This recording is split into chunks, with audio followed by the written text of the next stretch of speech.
neural network and the different variants of recurrent neural network.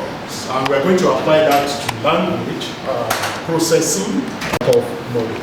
Okay, so we have an example of RNA here, and as you can see, we have the 3 layers.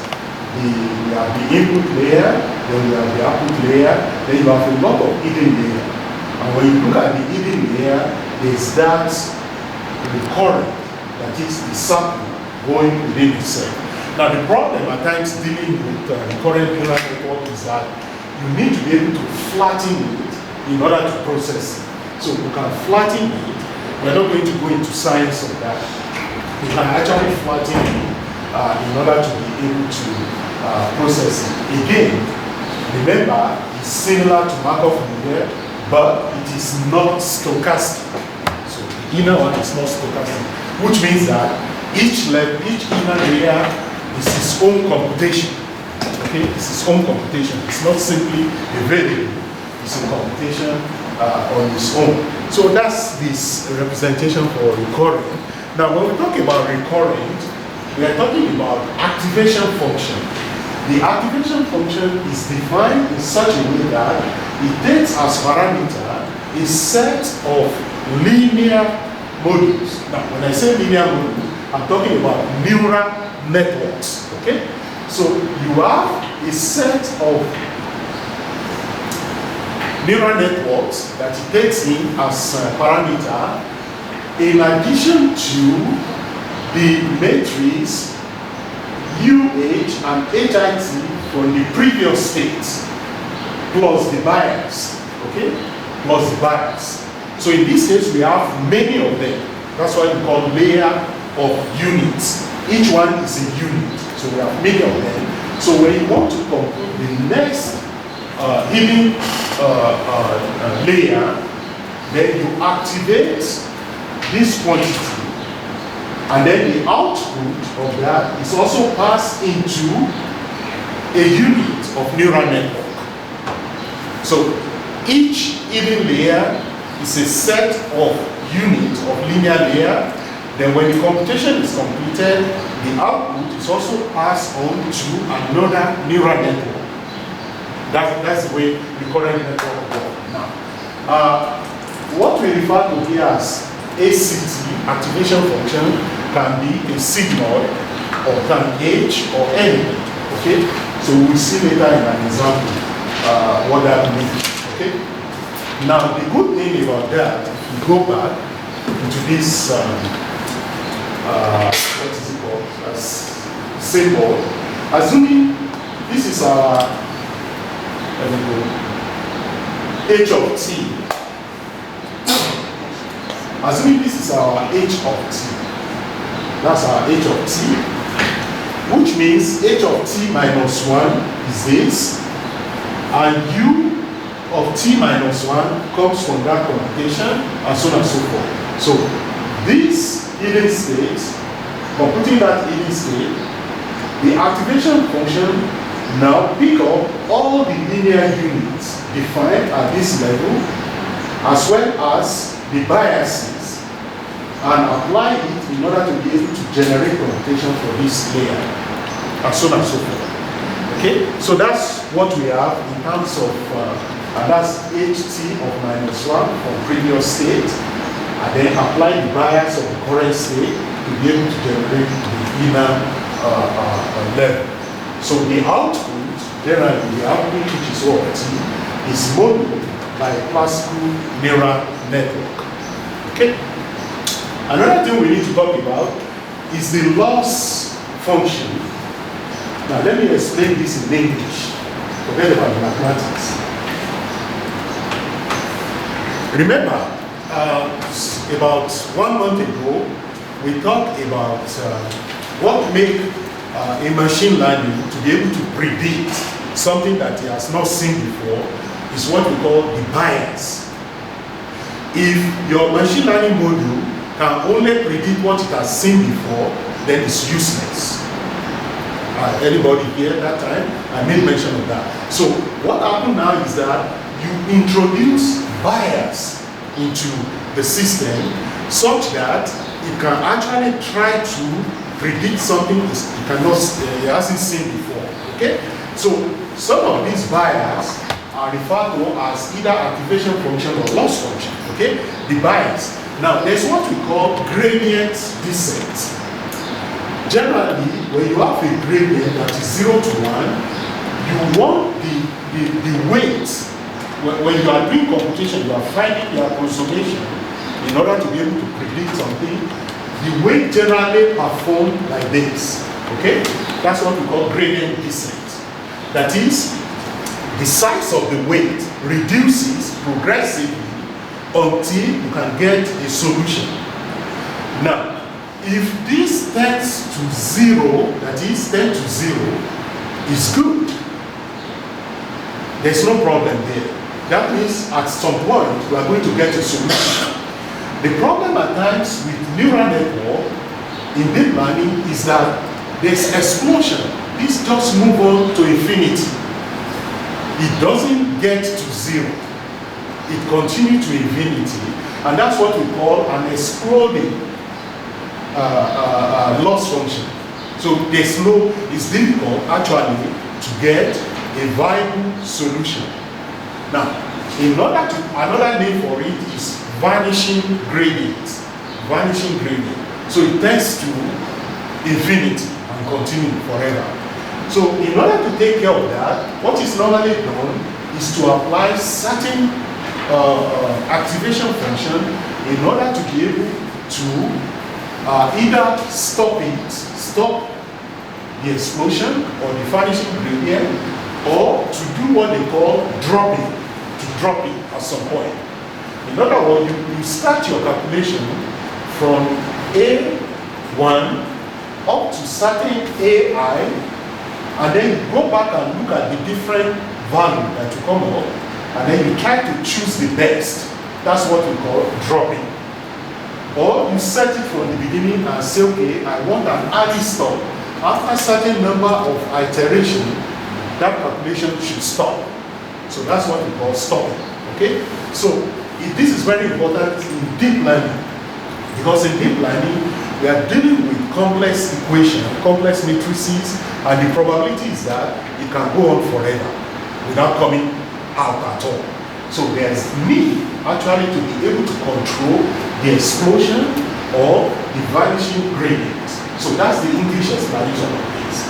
And there are a lot of things that are used for that. We'll come to that later on in order to control that. When we apply it to language, you will see. Now, theoretically, what we are looking for is that we are looking for regularization function. There are different types of regularization function. They are given L1, L2, or different name. So what this means is that we are looking for that function such that when we apply it and we choose a threshold, remember the stopping, we choose a threshold, and then we apply that to the norm. Remember I talked about Euclidean norm. If you remember Euclidean norm. Anybody remember here? Okay, check the slide before. Then we apply it to the norm. If this quantity on the right, you can see that this quantity includes G. If the value tends to G, that is the value move closer to G, we know that we are getting good results.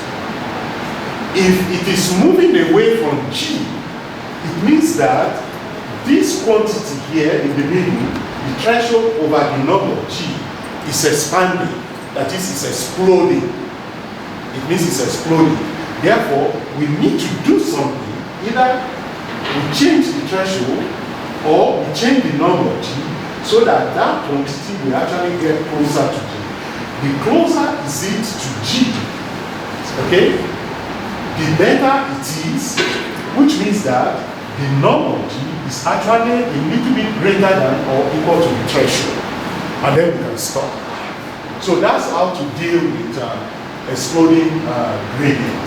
And it's very simple.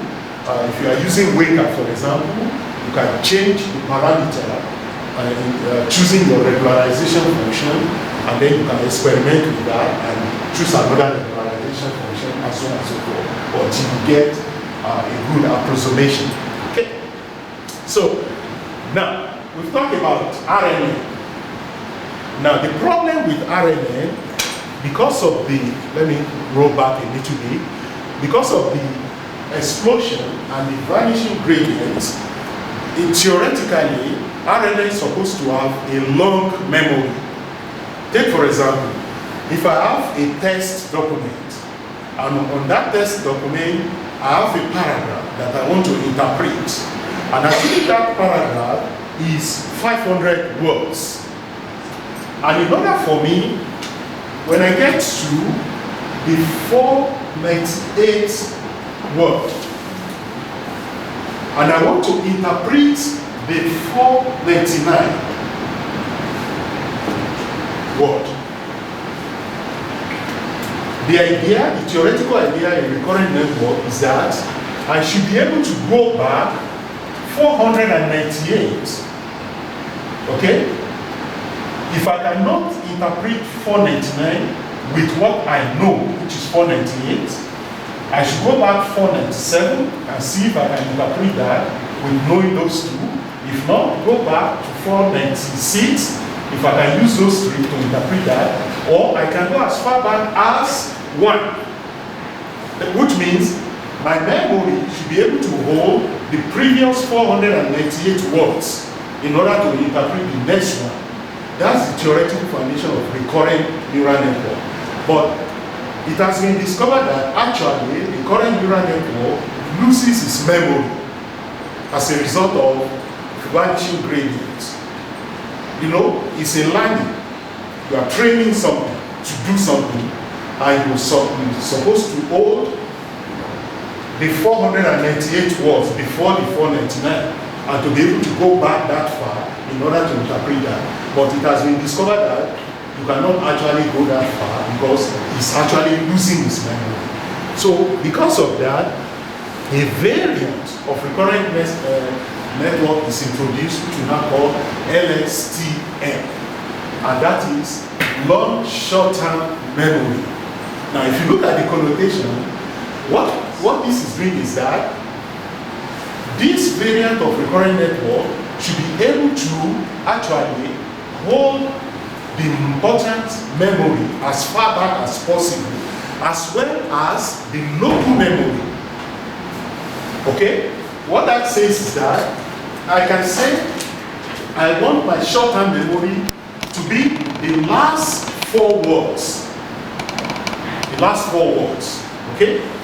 Which means my short-term memory will be the 498, 497, 496, 497, 495. So that's my short-term memory. Now, my long-term memory can be anything, as long as I go back. So when I'm doing my interpretation, I now use my previous 4 short-term memory to interpret the next word. If I can do that successfully, I'm okay. I move on. I don't need to go to the long. But assuming I fail with the short term, then I should be able to go back as much as possible with the long term, but not as far back as 1, in order to be able to interpret my next word. So that's the meaning of LSTM, long short-term memory. It's a variant of, yes, please. Sorry, what you call my selection of the length? The language structure. Yeah, the complexity of the language. Now, you know, after tokenization, segmentation, you build up the tree for the language, you already have a structure in place that gives you an idea within the context how far back you can go. I know this one is like looking backward. Yes. In language translation, or compiler construction. Yeah. Where you do a kind of look ahead. I don't relate this to that. In compiler too, there's what we call recursive descent. You can look back and look forward. Yeah, that's language generally, natural language is about recursive descent. It's looking back. Because if you are interpreting a sentence, like now, I live in Pretoria. I interpret I. Please, you don't mind giving us an example for the sake of my... Oh, no, we get there. Okay. Because you came late, that's why we get there. I interpreted I. Yeah. Then my I should be able to follow my I with live. Okay? Which means my I should lead me to interpret live. Then after interpreting I live, then the next thing I need to interpret is in. Okay? After interpreting I live in, the next thing should be a town, a city. I live in Pretoria. So now, for me to interpret Pretoria, I need to go back to what I know before. I know that I live in. So I can use just one word in to interpret Pretoria if I can. If not, I need to go back 3 steps to be able to interpret. So the problem with recurrent neural network, the classical recurrent neural network, is that it loses its memory as a result of computation, vanishing gradients. Okay? And because of that, LSTM was introduced. In order now, instead of having one memory, you now have a set of memories.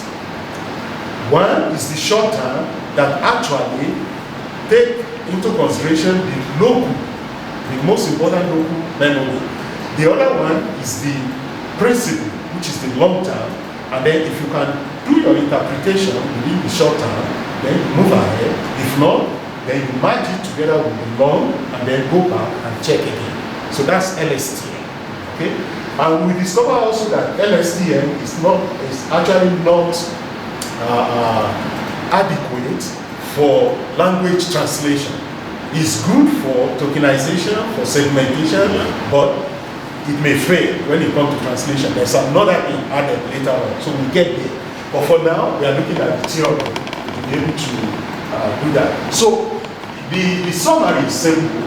You have combination of hidden units, okay? And those hidden units actually implement 2 types of memory. There is the memory we call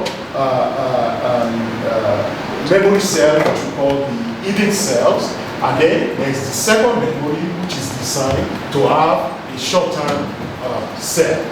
So that's the summary for that. Okay. Now I'm going to present LSTM architecture. I will tell you upfront that it's a complex architecture, but when we apply it to language, we are going to simplify it and you understand it better. Okay. To start with, the architecture consists of, you have the LSTM output, which is defined as HT. Okay? You have the output gate units, okay? And then you have the transform memory cell content. That's the first set of memory. Then you have gated updates to memory cell unit. That's second memory. And then the third memory is what is called forget gate unit. That's the third memory.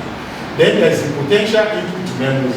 Every machine learning has an input, okay? Has an input.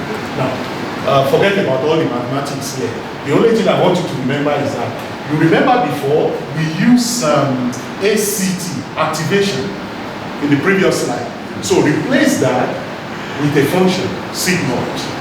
Replace it with an H. Those are the activation functions. These are standard functions, okay, that we've seen before. And then if you look at the quantity inside, they are similar to what we saw before.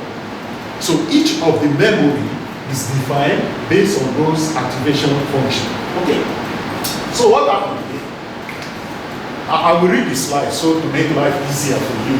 At each time step, there are 3 types of gates: the input, the forget, and the output. Okay?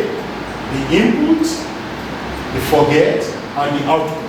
In other words, translate that to memory instead of using gates. Just say there are 3 types of memory: the input, the forget, and the output. Okay?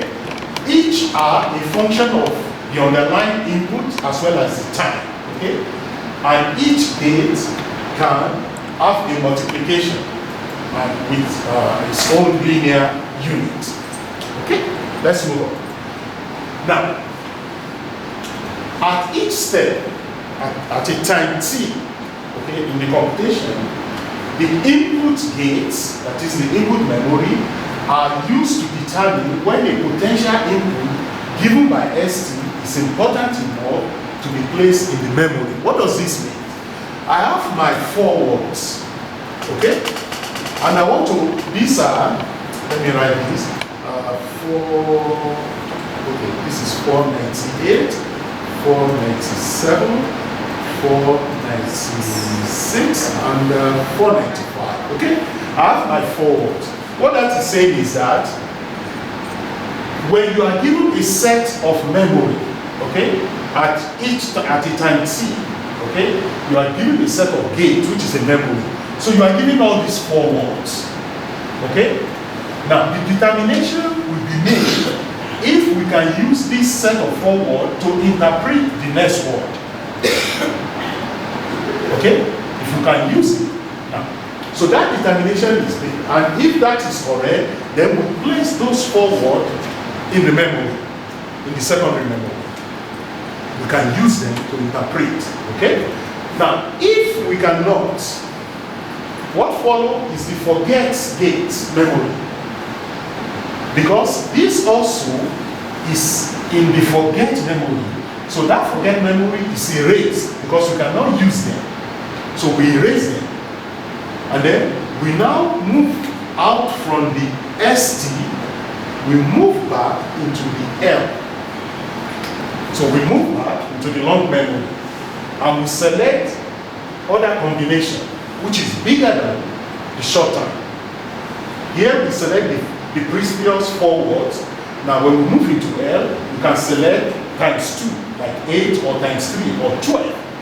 Then we go again through the process and see if we can use those newly selected. Actually, what happened is that the 8 or the 12 now is now copied back into the ST as the new input gate.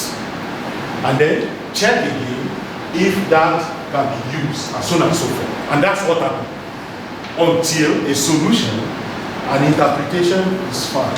Let me give you an example. I don't know your language. I only know in my mother tongue, there are certain words that you find in certain sentence, depending on how it's pronounced or the position of that word in the sentence, the interpretation of the sentence is different. Okay? So what happened then is that the first time you come across 4 words, it can be out of context. You want to use it to interpret. You discover that, okay, if you use that in your memory, you have a lot of different meaning that comes up for the same set of 4 words, and then your error function calculated for that 4 word is actually big. The error is big, which means none of them is actually close enough to the interpretation. So what happens is that you drop that and you go back and select more. You select more words, and then you come back again and recalculate the error function. Okay? And you discover that with the gradient, the weight will be dropping. That is, the weight of the error will be dropping. And then you select the one with the lowest error, and then you map it to your memory and you can interpret it. Okay? So that's what happened in this case. And that's the process you have, the long short-term memory. So I don't want to go too much on this, and that's the architecture. The only thing I want to point out to you, yes, please. If you, like, let's use our language. Yeah. Let's say Ogun. Those are single. The single word, there are these different meanings. But you have then, let's say, let's just stop at 4 or 5 of that. Yeah. How do you use this to Now, what happens find is the that, context in which you see, the best way is to find sentences that interpret each one. Sentences. When I say Ogun, I can have a sentence that word appear, that the interpretation will be Ogun. Then I find another sentence when I say Ogun. I can find another sentence that interpret it as Ogun, and so on and so forth. Then you generate a lot of sentences like that and use it to train your machine. Oh. You use it to train your machine. So what is going to happen now is that the probability is that your machine is going to give different weights to all those words because they look similar. Are you getting my point now? Okay. So what you are going to do now is to add what we call use a different loss function. Remember we use sigma, tan, h, and all these things. So when you use a different loss function, it's going to now give them different probability. That if I see this in this context, because your model cannot understand pronunciation. That's correct. No. It's only on see the word. So if I see this in this context with this probability and it's similar to this, then the interpretation is this. Yeah. We will see that in an example. In the case of English and French, we see, although English, French, they are simple languages. Sorry, I have this we use supervised or supervised approach. Yeah. If it's supervised, we are suggesting you have annotated. Yes. Those words. Yeah. Such they will define them in their context. Use word senses in language translation. Yeah. Now, whereas if it's also unsupervised. Unsupervised. Yeah. Now we go the route to say, can you try No. Here we're still talking about supervised approach. I will talk about unsupervised later on. Okay, right.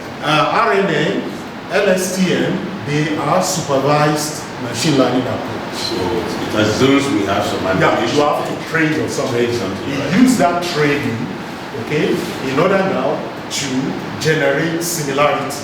Right. So that if I see, for example, if I THE is an article, A is an article.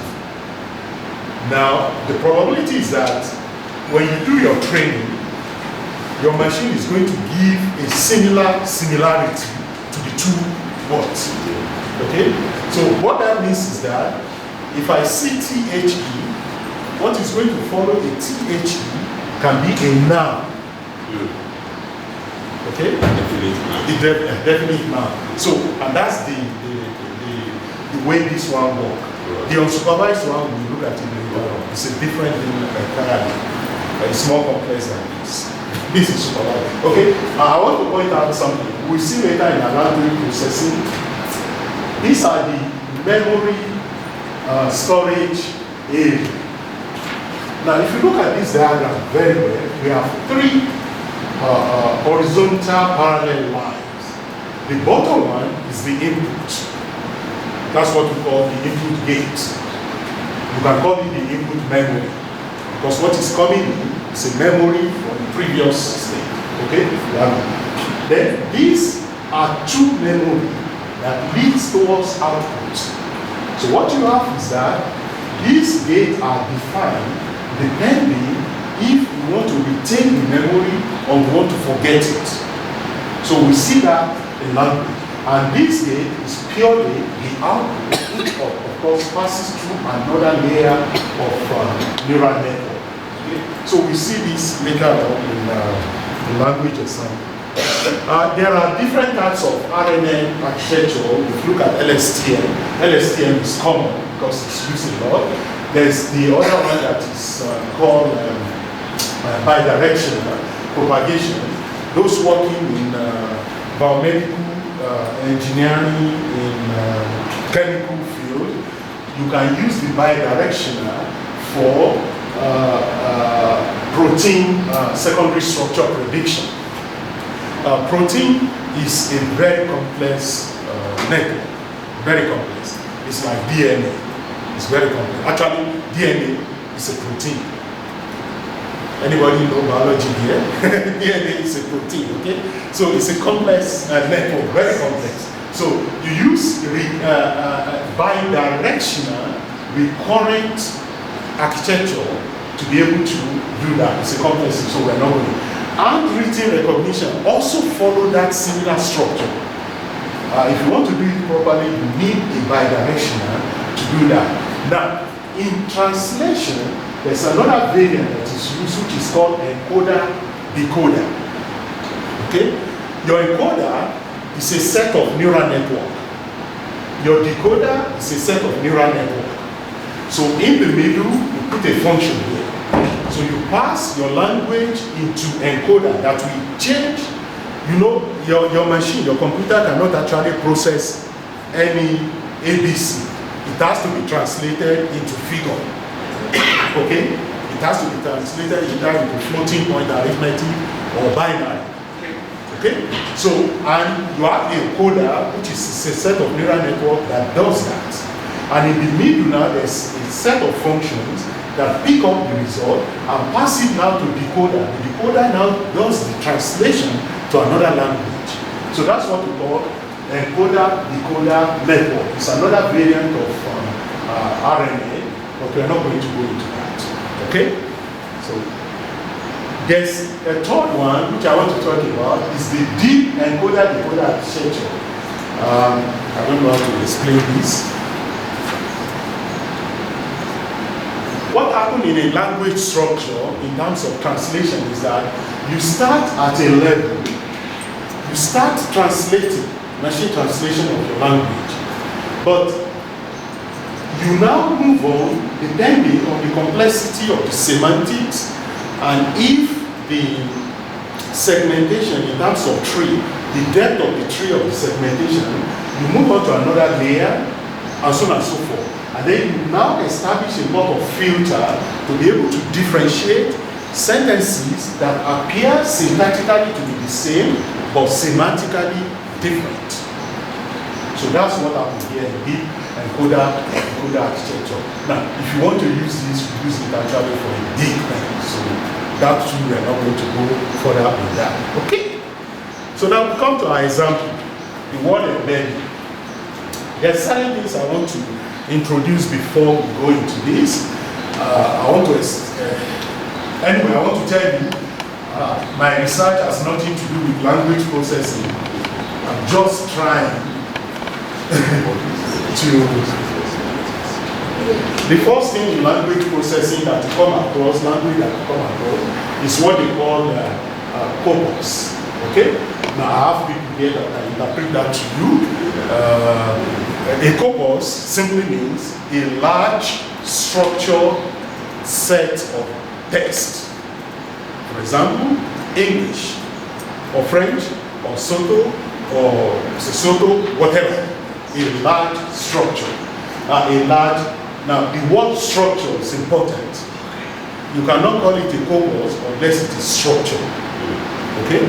Now, when at times, then they apply what they call tokenization. Okay? Tokenization to me. What that means is that you pick a sentence and you break it into different words. That's the simple meaning of that. Okay? Tokenization to me. Now, there are two things. There's another language they use that can be confusing. They use the phrase uncaged versus caged. When a tokenization is uncaged, it means it is devoid of meaning. It is devoid of meaning. It's simply a set of jumbled things. When tokenization is applied and is uncaged. Now, when it is caged, it means some meaning is attached to it, which means that after your tokenization, you have started attaching some semantics to the word. That's what it means, caged. Okay? The other thing they do after that is to do segmentation. Okay?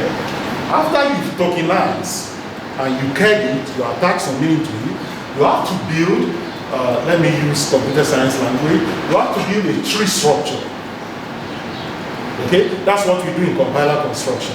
We build a tree structure such that when you pick a particular node, you can actually trace the different parts. That's what we call segmentation. You segment it into different. Okay, so those are the language we are going to use as we move on. Let me see if there's another language here. Yeah, there's another language they use. I'll just give you one of it. If we talk about bigram, we're talking about two words. If it is trigram, we're talking about 3. If it is and so on and so forth. Gram means words, bi means 2, tri means 3, and so on and so forth. So those are some of the language that they use there. Okay, I think I'm okay with the vocabulary. Okay, so now let's get into example of word embedding and recurrent neural network. But before we get into recurrent neural network, we will stay with a simple feed forward. Let's assume that we have a set of words. Let's take English for example. Let's assume we have 10,000 words of English in our corpus. Remember, corpus. We have 10,000. Okay? And let's say, which means that if we represent that corpus with V, the size of our corpus is 10,000. That's the size of our corpus. Okay? Now, assuming we pick up one word and we want to translate it or interpret it or understand one word, the probability of one word, okay, the probability of one word is actually 1/10,000 because we have 10,000 words, okay? So the probability is 1/10,000. So once we know that, let's now take a simple example, not 10,000 words. Let's take an example where we have only 6 words, only 6. And the word that we live in a small world. That's all. We live in a small world. Okay? So let's apply probability theory to that sentence. We live in a small world. And assuming I want to interpret it. So the probability of interpreting we live in a small world is equal to the probability of interpreting we multiplied by the probability of interpreting live, assuming I know we, multiplied by the probability of interpreting in, assuming I know we live, and so on and so forth. Are you following? Yeah. This one is not difficult. It's a simple arithmetic. Okay? So now, instead of writing this, because if we have a sentence that is 50 words, we need to write it like this. We don't want to waste time. We can translate this into this. Are you with me? You remember I told you that is simply a multiplication. Okay? So here I can now have my j starting from 1 to 6 for that. To 6 for that. So I simply have that. So that's the probability I have. Now, what is this called in probability? It's called chain rule. That's what it's called in probability. Okay? Chain rule. Now, I have that. Now, the problem here is that I have a sentence that says that we live in a small world. And I've put in that sentence into a probability distribution here. But there are certain things I've forgotten. There's punctuation. We live in a small world, full stop. It's part of the sentence. Not only that, there's space, which we call white space. Remember, we say white space. Okay? That, I've not included that. Okay? So, now, if I want to include that, I need to do something in addition to what I did before. But let's leave that.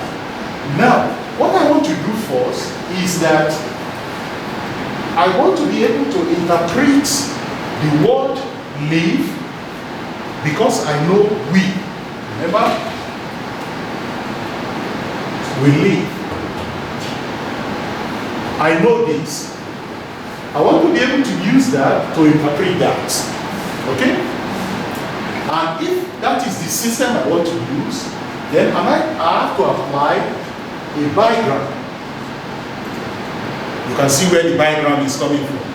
System of 2 words. That is, you know one word which precedes the next one. You want to use it to interpret the next one. Okay? So you now have a system of bigram. Okay? Now, if we put this into our LSTM, we can go back a little bit there. Our ST is actually bigram, 2 words. That's our ST. ST, 2 words. That's our short term memory. So, but forget about that for now. Let's go back to the probability something and move on. Okay?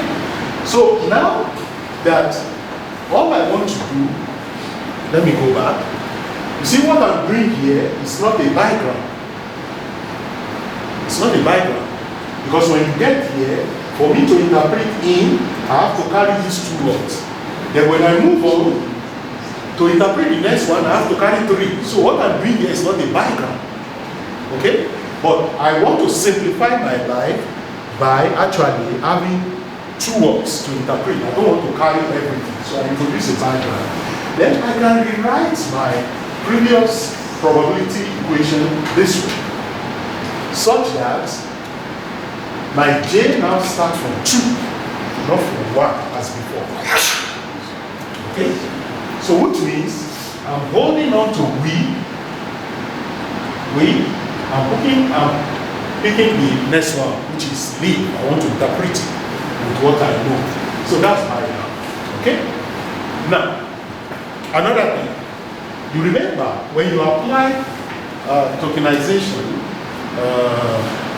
what's your name now? Your student. Yeah, can you explain tokenization in 2 sentences? Can you? Breaking down sentences. Breaking down sentences, Yes. okay? When you break down sentences, you remove the white spaces, right? You remove also the punctuation. Yes.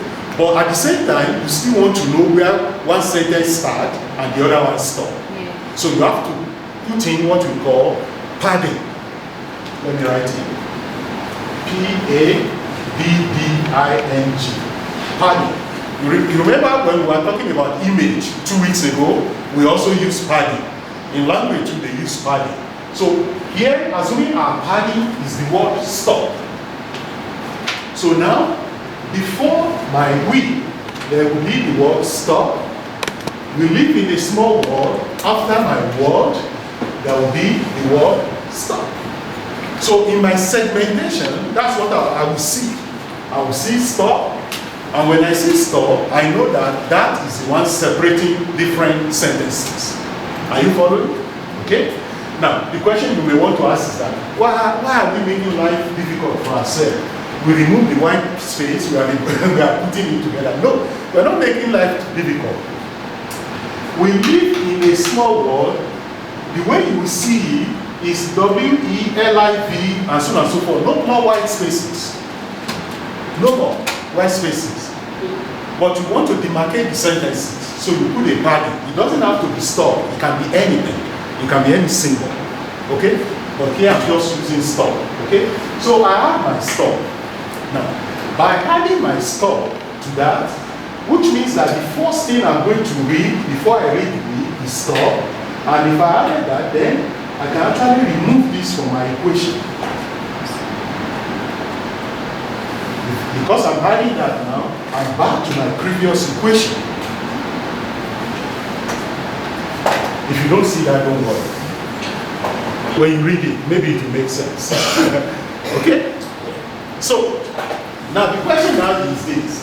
How do we build a neural network, feed-forward neural network for this language processing? We have seen the probability theory of it, but how do we build it?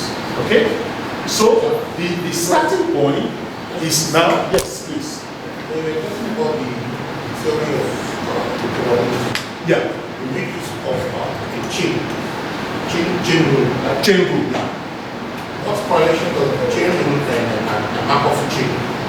Are they the same thing that we had in previous statement? Chain rule is similar to Markov chain, but different in the sense that chain rule is not stochastic.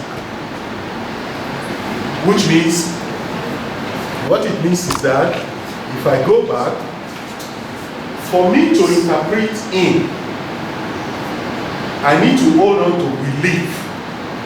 Okay? Which means it has to be in memory, a computational memory. which is a middle unit. Middle unit. In Markov chain, it's simply stochastic. It's a value. That's all. There's no computation. That's the difference.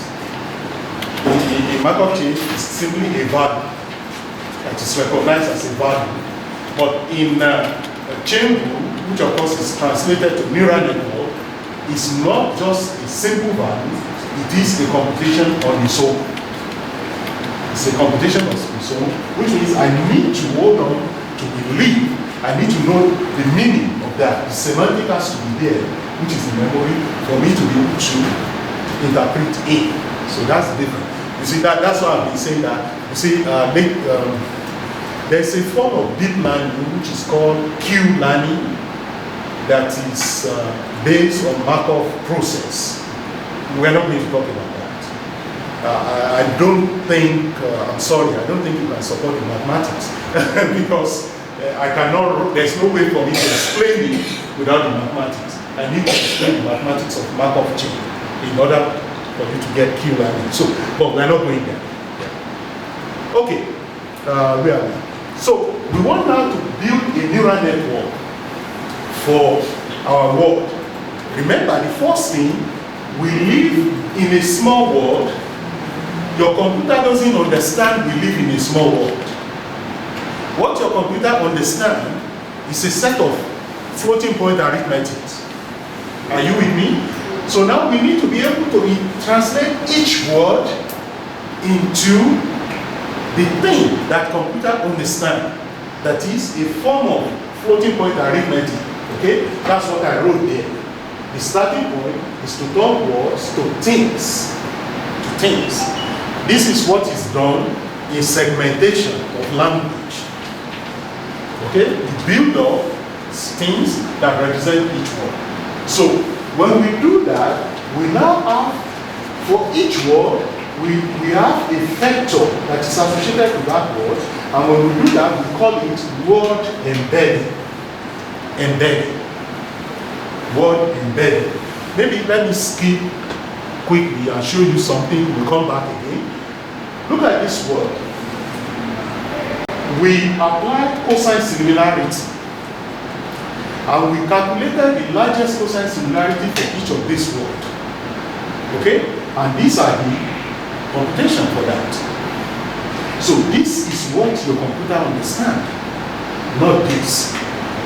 So when your computer comes across the word above, what it's actually looking at is the largest cosine similarity for that word.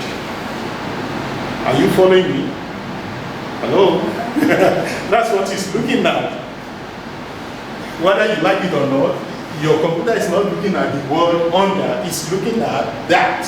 Okay? So, and what does this mean? When we make use of cosine similarity, we're trying to calculate the position of each of those words in vector space. That's what it means, vector space. Okay? And that position will never change as long as you apply the same function, cosine similarity. Even if you have 1,000,000 words, you segment them, each word, cosine similarity is applied to it, and the position is vector space is calculated. Your D will give that value always using cosine. Now be careful. If you change from cosine similarity to another type of function, that position will change. Okay? Are you getting my point now? So that position will change. So it will give you that. So anytime your language is being processed and you get to the word above, what it's looking at is the position, the vector position of that word. Okay? So another thing you get, because you see in this thing we say largest cosine similarity, there's that word similarity. It will tell you how close the words are together in terms of positioning. So look at the value here. Above and B, they are actually close in terms of vector similarity to the word under. Okay? And if you look at it, the word A is actually close in similarity to the word THE, D. Are you getting my point? And we come down, look at the word machine. In terms of similarity, it's close to computer. Yes. Are you following me? We will use this in a minute. I just want you to get this. So, excuse me. So this sentence, starting point is to turn words into things that BigNet can manipulate. That's what we mean. You apply a function, here i.e. process similarity, into your segmentation, and it turns your words into things that BigNet can manipulate. And when you do that, you now have word embedding, because each word is associated with a vector or float, multi-point arithmetic. Okay? Are we there? So now, assuming we have our corpus, the size of our corpus is V. Remember that V? And assuming it's 10,000, whatever it is. Okay? What this means is that we are going to have an array of E, of which dimension is that. So if you have 10,000 words, you have an array of 10,000. And what does that mean? I have a matrix that is 9999 starting from 0. That's what it means. So when you define you tokenize your something, you segment it, and then you have that array. You can imagine how big that is. 10,000. Okay?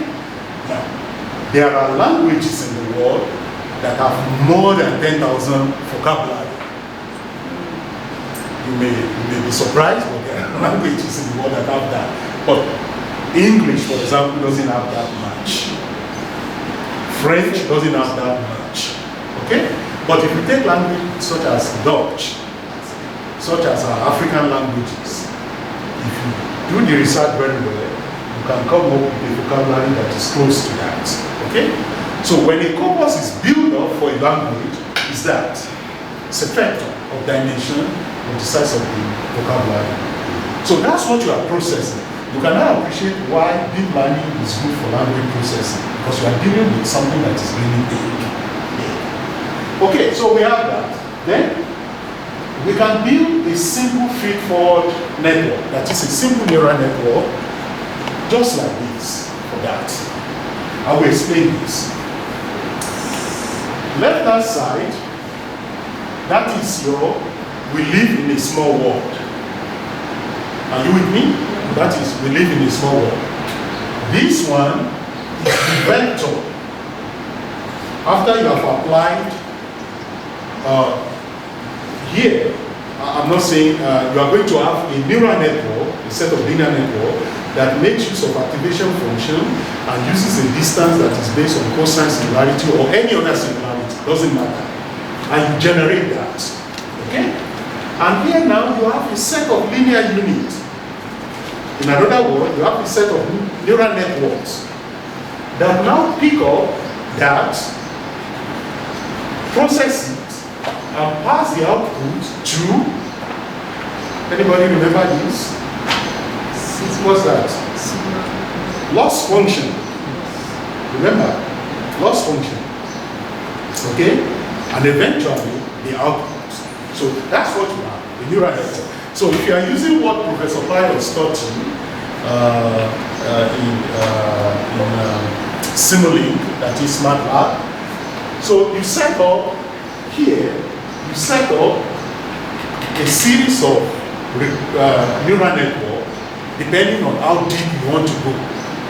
You can define your layer. Actually, a typical number of layers in language processing is roughly around 20 or 22. That is the middle layer, 20 to 22. I've seen 50, okay? And 100 is not uncommon. They are few, but they are not uncommon. In protein processing, you can have up to 100 layers, middle layer, neural network. So you set it up, and then you choose your loss function. You know, in MATLAB, you can choose all the function that you want. You choose it, so then you pass your something into it and generate it. Okay? Now, if you are talking about language with, say, 50 vocabulary, that is easy to do. It won't take time. The training process will take roughly about 2 hours, and so on and so forth. Then when you are talking about language with 10,000 vocabulary, the training process can take months. If you are just using a feed forward, it can take months. And then you need to pray that the electricity doesn't go away. So, if you are using that, and that's why instead of using a single feed forward, okay, you can now use a recurrent neural network and deep learning, which of course speed up the process. But you can build that, it will work, there's no problem with that. So we come to that now. Any questions so far? Yes, please. This one earlier, the relationship between Bayes' theory and chain rule. Is there a relationship? Chain rule and what? Bayes' theory. Bayes' theory? Given that What is Bayes' theory? given that something has occurred, this is the probability that this will happen. Yes, the same thing. The chain rule is applied to everything. Whether you call it Bayes' theory or whatever it is. I think it's a Bayesian. Bayes? Oh, okay. Oh, Bayes' theory is a little bit different. It's also based on probability theory. It's a little bit different because it uses the weight of the probability. It's not about certainty. It's about the size of the weight. Remember, probability is between 0 and 1. You know how to interpret 0. You know how to interpret 1. But the question is, how do we interpret between 0 and 1? That's what Bayes' theory deals with. Okay? You can apply weights to it and calculate the error. Okay? In other words, what's the probability in terms of comparing the weight of certain branch of the tree with another branch. Okay? And then make his decision. So Bayes' theory doesn't make his decision based on one-step computation that says that if the probability is 0.8 or 0.9, then I can interpret it. No, Bayes doesn't work that way. Bayes works in the sense that he pick up intermediate solution and then make his decision based on everything. But it comes down to the same thing eventually. Other than the weight, it's still the same chain. This time around, at each level of the chain, weight is applied. And then the combination of all the weights gives you the result. Yes, please. Well, you talked about segmentation, Yes. which includes natural language and image processing. Image processing, yeah. Actually, they are come from image processing. Based on the explanation, it's more or less a partitioning of a weight into different categories, probably when you segment it into different layers. Yeah. Now, calculating using this concept, The cosine similarity, yeah. using a cosine similarity, this again is very segmentation. We are trying to extract features. Yeah. Alright. Yeah. Then you are saying, when we use cosine similarity algorithm, we obtain 0.36 above this value and equal to value vector. Yeah, they are vector. That's what they are called. So we can Each one of them is a vector. in numerical, there is number as a vector. Yeah. Yeah. You can. It's a vector. It's a floating point vector. The difference between this one and what you have in image processing is that image processing do have a special type of function. Other than you don't use cosine similarity or tan or whatever for image processing. You use a different type of segmentation function that are designed, and they come in form of vector space. It's either 2 by 2 or 3 by 3, and so on and so forth. Those are the ones that are used in image processing.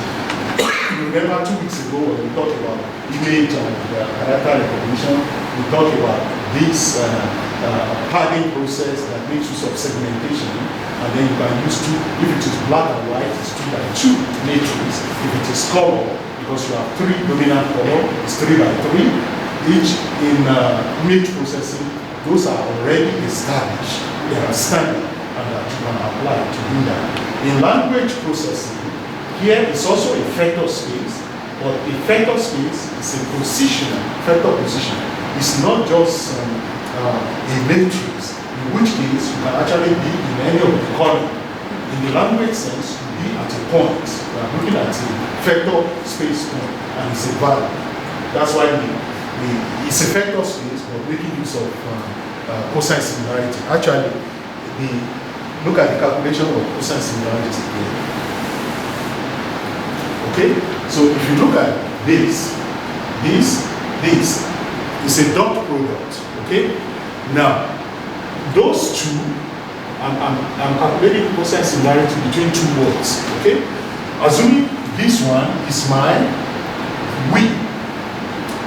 This is my link. Remember, it's not a single letter. This is 2, this is 4. Each of these have their positional representation in vector space. So what cosine similarity will do is now to calculate them. It's as if you are passing in a matrix. Okay? It's now to calculate them and find a point that actually represents the combination as we. That is, if I have all these, in this space, is there a point that actually better represents the word we? And that point is what it will return as a vector. Okay? So that's what we have. This is a little bit different to image. Image is different. But that's what happened here. So it's a dot product, and then you have the summation here and summation here, and then you have the cosine. Again, anything you do, whether you're applying cosine similarity or Euclidean or whatever it is an approximation. But the good news is that if you are applying the same function to the same word we, it will always return that value for you. But if you change from cosine similarity to Euclidean, for example, it will return a different value. Because Euclidean calculation is a different approximation compared to cosine. Okay? So that's the only thing. But as long as you use the same thing, it will return exactly the same value for you. Okay. So Can I just yes, please. just go back to that answer? Yeah. Oh, the previous one. This one. Can you see the computer? Computer. Yeah. Yeah. Let's say now the sentence it also has computer, Yeah. but now the computer is in for a different meaning. Yeah. Will it give the same cosine value, or will it give different value?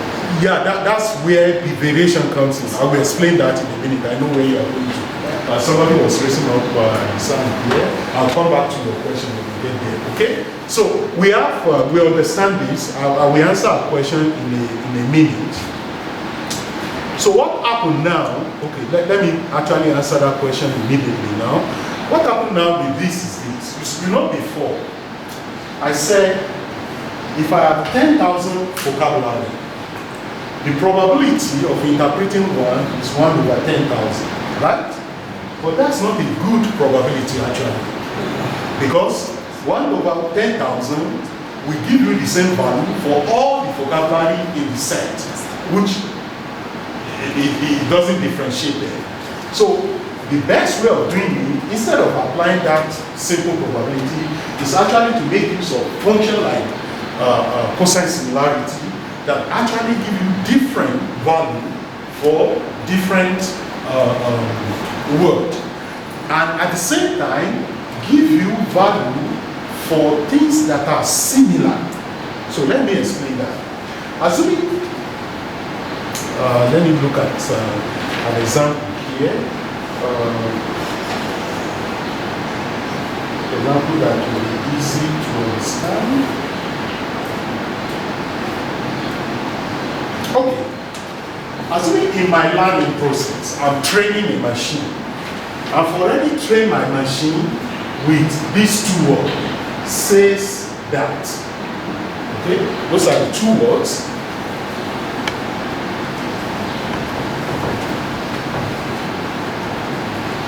So I've trained my machine with that two words says that. So my machine knows that whenever it sees says, what follow is that. So my machine knows that. Now, assuming my machine now come across the word because. Are you with me? And assuming that the word recall in a sentence also is followed by the word that. Okay? Now, what my machine needs to do now, in order to be able to interpret the next word as that, is to make sure that whatever probability is assigned to recall is actually similar to 6. That's the way it works. I'll show you on the table here. Let's take this off.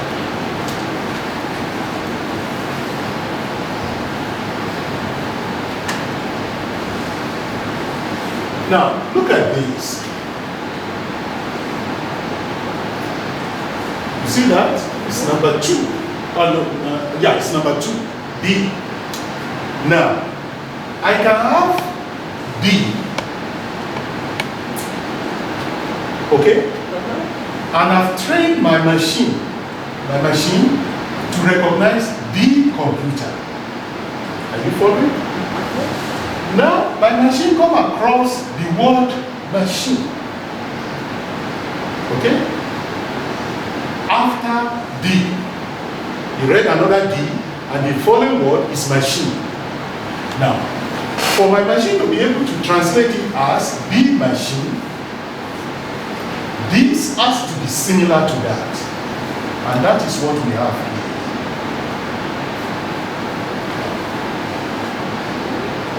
Are you getting my point now? Yes. Because when my cosine similarity calculated computer and calculated machine, it says they are similar to each other.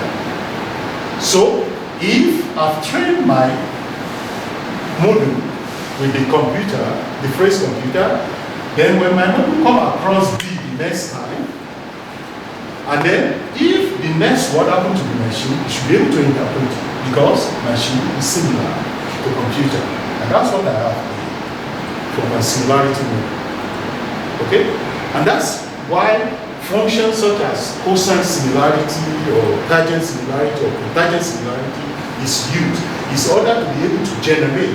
When you train your machine, after training it with a lot of sentences, then it generates a floating point similarity, okay, that shows that certain words follow certain words. And therefore, when I see this, the next thing I follow, if I check my vector space table, in terms of similarity, it should be this. Okay? Now, let me warn you, this can fail at times. And it can fail because of two things. Because of synonyms and antonyms. I hope you know what synonym is. Similar words. Antonyms are opposite. So look at this now. Under and above, they are antonyms, right? But he gave them the same similarity. That's where it fails. So when you have antonyms, when you have synonyms, it can fail. Okay? Because it looks at under, it looks at above. In terms of vector space, when we talk about vector space, what are we talking about?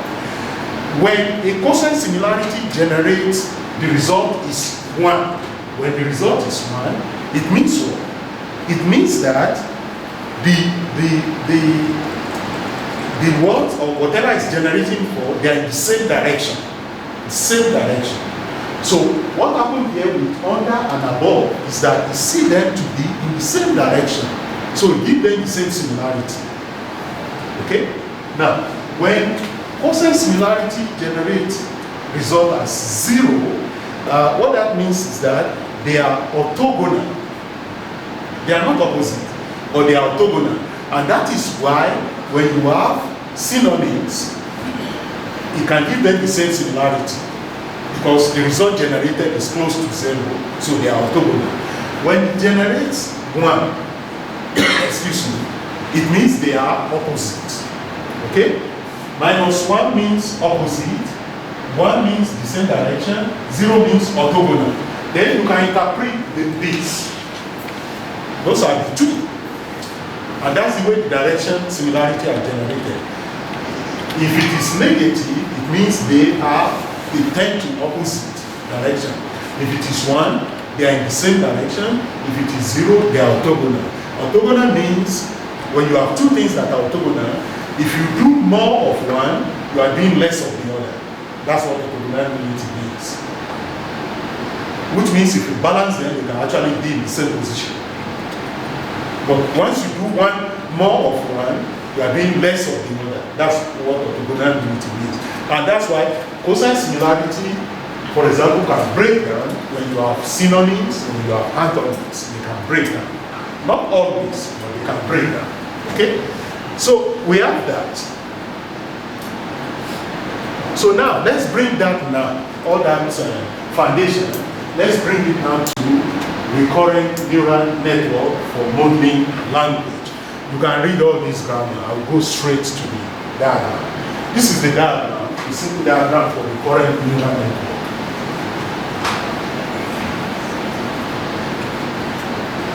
Remember,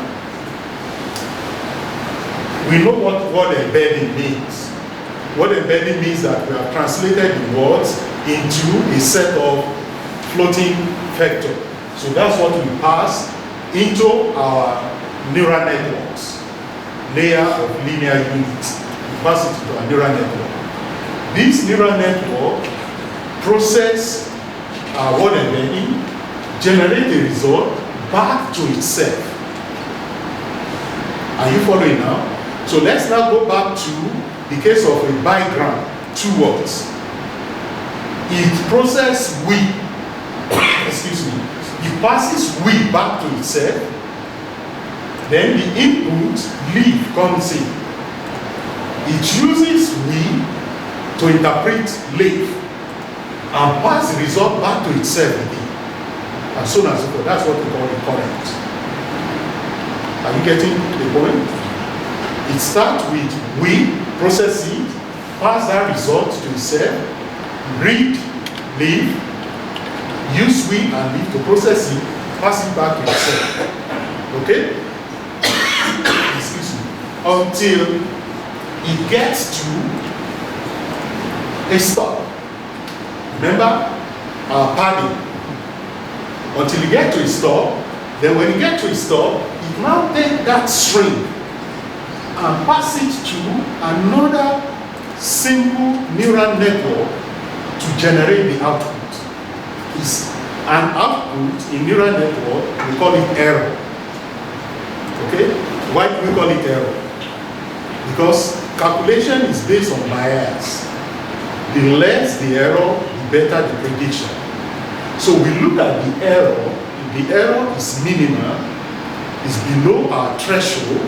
For example, if we say our accuracy, we set it to 98%, so we are expecting that the error will be at most 2%. At most. Are you with me? Hello? So what is generated for you actually is the error. If it is at most 2%, then the translation is good. And we move on. Okay? Now, remember that this box is not just a simple linear unit, that is a simple neural network, is many of that, depending on how many middle layer, hidden layer you want. Okay? Because each hidden layer is also a neural network. That's what we have in there. Okay? So that's why the current neural network makes sense. Now, for tokenization, for segmentation, recurrent neural network will work fine. It will work very well. But for machine translation, it can break down, especially in languages that are more complex than English. It will break down, okay? And because of that, then we have what we can introduce the notion of window, okay? Remember we said the current neural network should be able to go back as far as possible, but we discovered that because of the explosion, vanishing gradient, it loses its memory. So we can cut our window. In this example, I cut my window size to 3. Okay? So when I cut my window size to 3, I can now set each one of them. It's a layer of linear unit. And I can set in a set of words, that is a small word in parallel at the same time. And when A is processed, you can use A now to process small, and small here is being processed by second unit also at the same time, and then you can use that to process word, and you can match it together, and this third unit is processing word. So in parallel, a small word is being processed at the same time, and then the result is coming back to a unit in order to be able to interpret a small word. Then the next one is box. Okay? Pick up the next word and then start again. If my window size is 3, I can make my window size 5 or 6 or as large as I want, depending on how far back I want to go. And that approach I can use it a lot. So in complex languages, if you are going to use recurrent neural network with back propagation over time, you make your window size big enough to cover a context. You must have studied the language and see that in this language, a context generally happens between, say, 6 words and 10 words maximum. So you make your window 8, for example. And then when you make your window 8, the translation can happen within that context of 8. If the translation is not good, then you go back and change your window size to a bigger window size, and so on and so forth, okay? Now, that's one way of doing it. A different way of doing it is actually, I'll come back to this and explain later, is to use long short-term memory. So we get that. We will get to that. Yes? So, as far as I know about back propagation, they said it's more of computational testing. Yeah, it is. And we need random, like the way we are doing over and over, which take too much time to learn. Because we have processed A first and look at the second one. So if it is a large web, won't it take too much time? Yeah, it will. That's why you need deep learning. And that's the reason why you need deep learning. It will. Look, there's no... When you are training your model, the training takes a very long time. Okay? So, for example, if you are using Google Translate, the model that Google Translate uses is already trained and is calibrated now into hardware, into a small processor. Are you getting my point? Okay? And that is included as part of your phone or iPad or whatever it is. And then when you activate Google, okay, and you want to use Google Translate, what happens is that once that module is already on your, it's part of the hardware on your phone or iPad or whatever, it can use that app, okay? And when you're not speaking to it, it's not training anything. It's simply translating straight away the sentence you put into it. The training has already taken place. So what we are talking about here is actually about the training. It can take weeks to train. And once that training is completed and the module is ready, the module can be calibrated either as a software or as hardware into the processor, and that's it. Okay, I'll show you probably after break today. There are certain deep neural network functionality that are already pre-trained that you can use. They are already pre-trained, so you don't need to train them anymore. You just need to know how to use them. So I'll show you that. Okay. So, but you see, the point is this. Let's be clear. There's no, I don't believe in giving you fish. It doesn't do you any good. What I believe in is teaching you how to fish. When you know how to fish, you are free. Okay? I can show you how to do all these things Weka in 20 minutes and then we call it a day. But the question is, when you encounter a different problem, how will you use your Weka? If you don't know what it is. You're getting my point. That's why we're going through the. Nobody is saying you have to redo this. Another thing again is that, you see, some people, not everybody, not every application you can actually use Weka. You may have to do the programming yourself. Like if you want to use R, you want to use TensorFlow, or you want to use Python. Python comes with a lot of library, and you want to program it on your own. You need to know the arithmetic to do that. Even using MATLAB, you need to understand certain things. You can use MATLAB to do recurrent neural network. You can use MATLAB to do LSTM, as long as you understand the arithmetic and how you combine those equations to do it. So that's just the process we are trying to go through here. Okay? So so we are talking about window size 3 here, which will go far back as 3. And if the language is complex, you can make the window bigger. But remember, the bigger the window, the more time the processing. Because each one is a linear unit, a set of a layer of linear units, each one. So as far back as you go is the time you spend in processing. And it takes a long time to actually train your module to be able to do that. Okay? So the example we are looking at is actually this. Okay? It is a small word, but I like it that way. That's the sentence we are looking at. It is a small word, but I like it that way. So if our window size is 3, so we break this into this.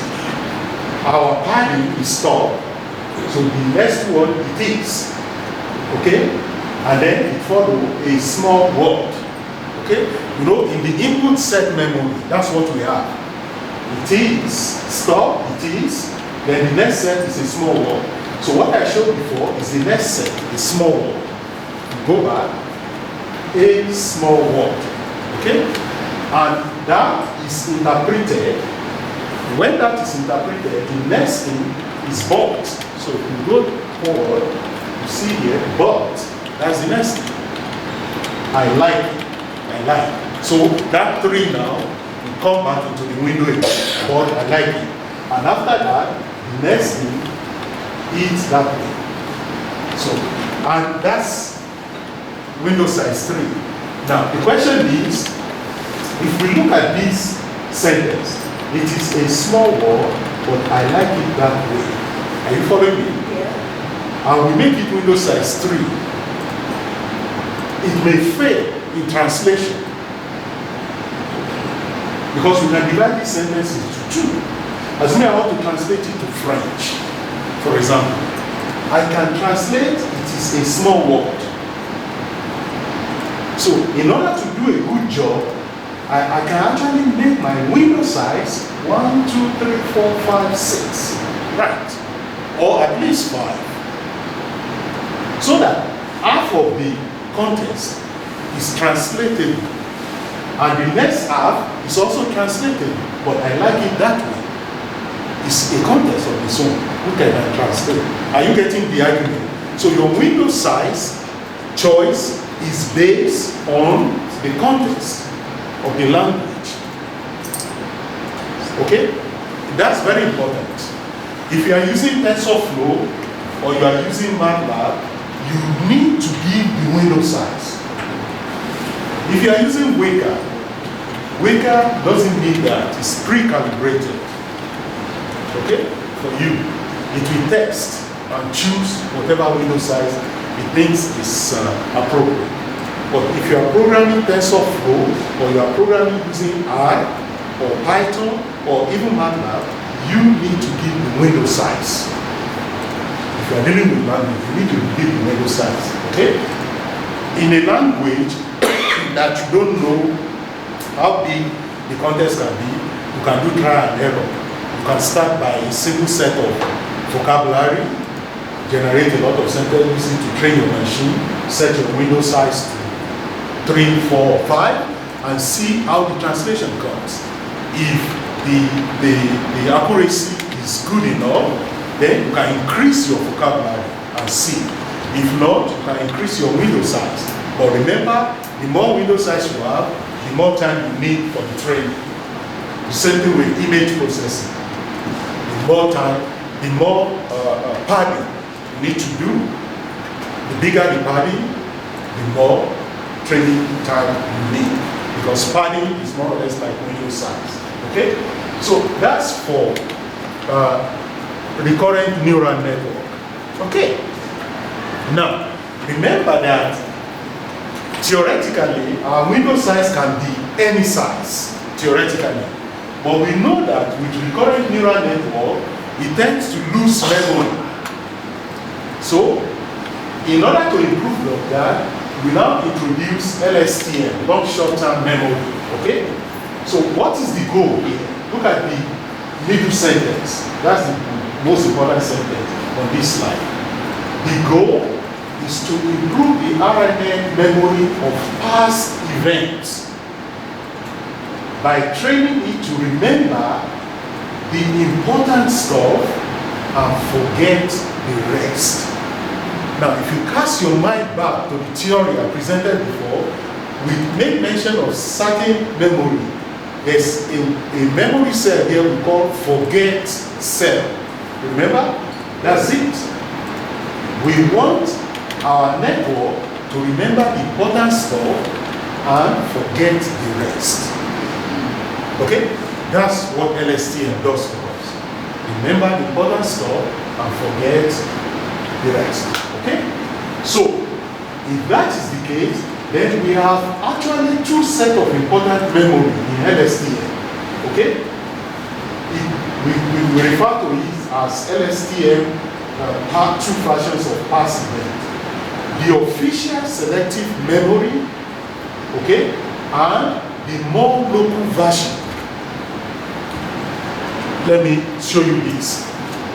The official selective memory is at the top. The more local version is at the bottom. Remember again, we live in a small world. Are you with me? If I set my window size to 3, the local version of the memory will be that 3. Okay? The local version will be that 3. The top one, the official one, will be the long one. Let me go back again. You have two versions. The official selective memory is the long one. And then the local version is the short one. That's why we have long, short-term memory. So the local version is the short one, which means that if I'm looking at bigram, I can make my short one bigram. If I'm holding one word and I can use that word to interpret the next one, then that's my local version. If I cannot, I can fall back to the selective official one, which also I can make its size to be 3 or 4 or 5 or anything. But I don't have to use the selective memory all the time. I only use it if I cannot interpret adequately using the local version. Okay? So if we look at the drawing, the top one is the official one, the L. The bottom one is the local version, ST. So that's what you have here. Now, by now, you should understand the language. Each WBS is simply a layer of linear unit, that's all. It's just a set of neural network. Are you following me? W, the B is bias, the W is weight, the S is the input. That's all. Okay? As you can see here, I have 1, 2, 3, 4. This one is different. I'm not counting it together, but it's different. You see later on. So my word coming, it makes use of the local version of the memory to generate a result for it. At the same time, that word is sent to the top one. Okay?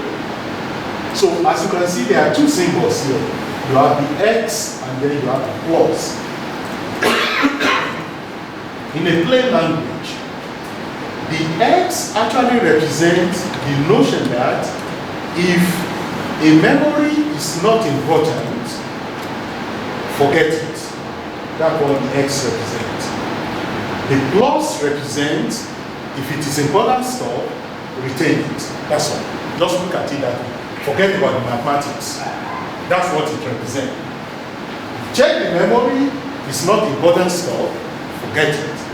You check it, it's important, keep it. That's what it means. Okay? And remember, when you see an age or you see whatever, those are what? Loss function. Okay? You don't need to understand the mathematics. Just remember these are loss functions that are used. Okay? Now, one thing I want to tell you is this. In your LSTM, you don't have to use an H. You can use any other loss function. You can use sigma. You can use what they call ReLU. You know, we talked about ReLU 2 weeks ago, R-E-L-U. You can use any of that. So you can use any type of loss function. It doesn't matter. Okay? And that's what you have here. Okay? So, if we have this, how good is LSTM in terms of natural language processing? Again, it's good, very good for tokenization, it's very good for segmentation, it's good for translation to some extent. It will fail in a situation where you have a sentence that can be translated into different things. We're not talking about word now. We're talking about a sentence. Okay? There are some languages, natural languages, where you write a sentence. The way you pronounce the words in the sentence or the situation will give you the translation. It's the same sentence. It will give you different translation, meaning different semantics based on the situation or the time of the day or the way you pronounce it. In that scenario, LSTM will fail. LSTM will fail. Okay? Well, it will work a little bit, but the accuracy will not be so good. Okay? It will fail. But then what can we do? Then we move from LSTM and move to what we call sequence-to-sequence learning. It's another form of RNA which is added to LSTM. In sequence-to-sequence learning, it actually helps you to do a good machine translation. Okay? And it's developed specifically for that. And the reason why that is developed is because LSTM at times will not be sufficient in complex natural language. So you have sequence to sequence. Now, you may want to ask the question, all these things, do we have it? Yeah, we have it. If you are using TensorFlow, there are library functions that are already calibrated as sequence or convolutional neural network or LSTM. You have it there. I believe in MATLAB too, there should be function.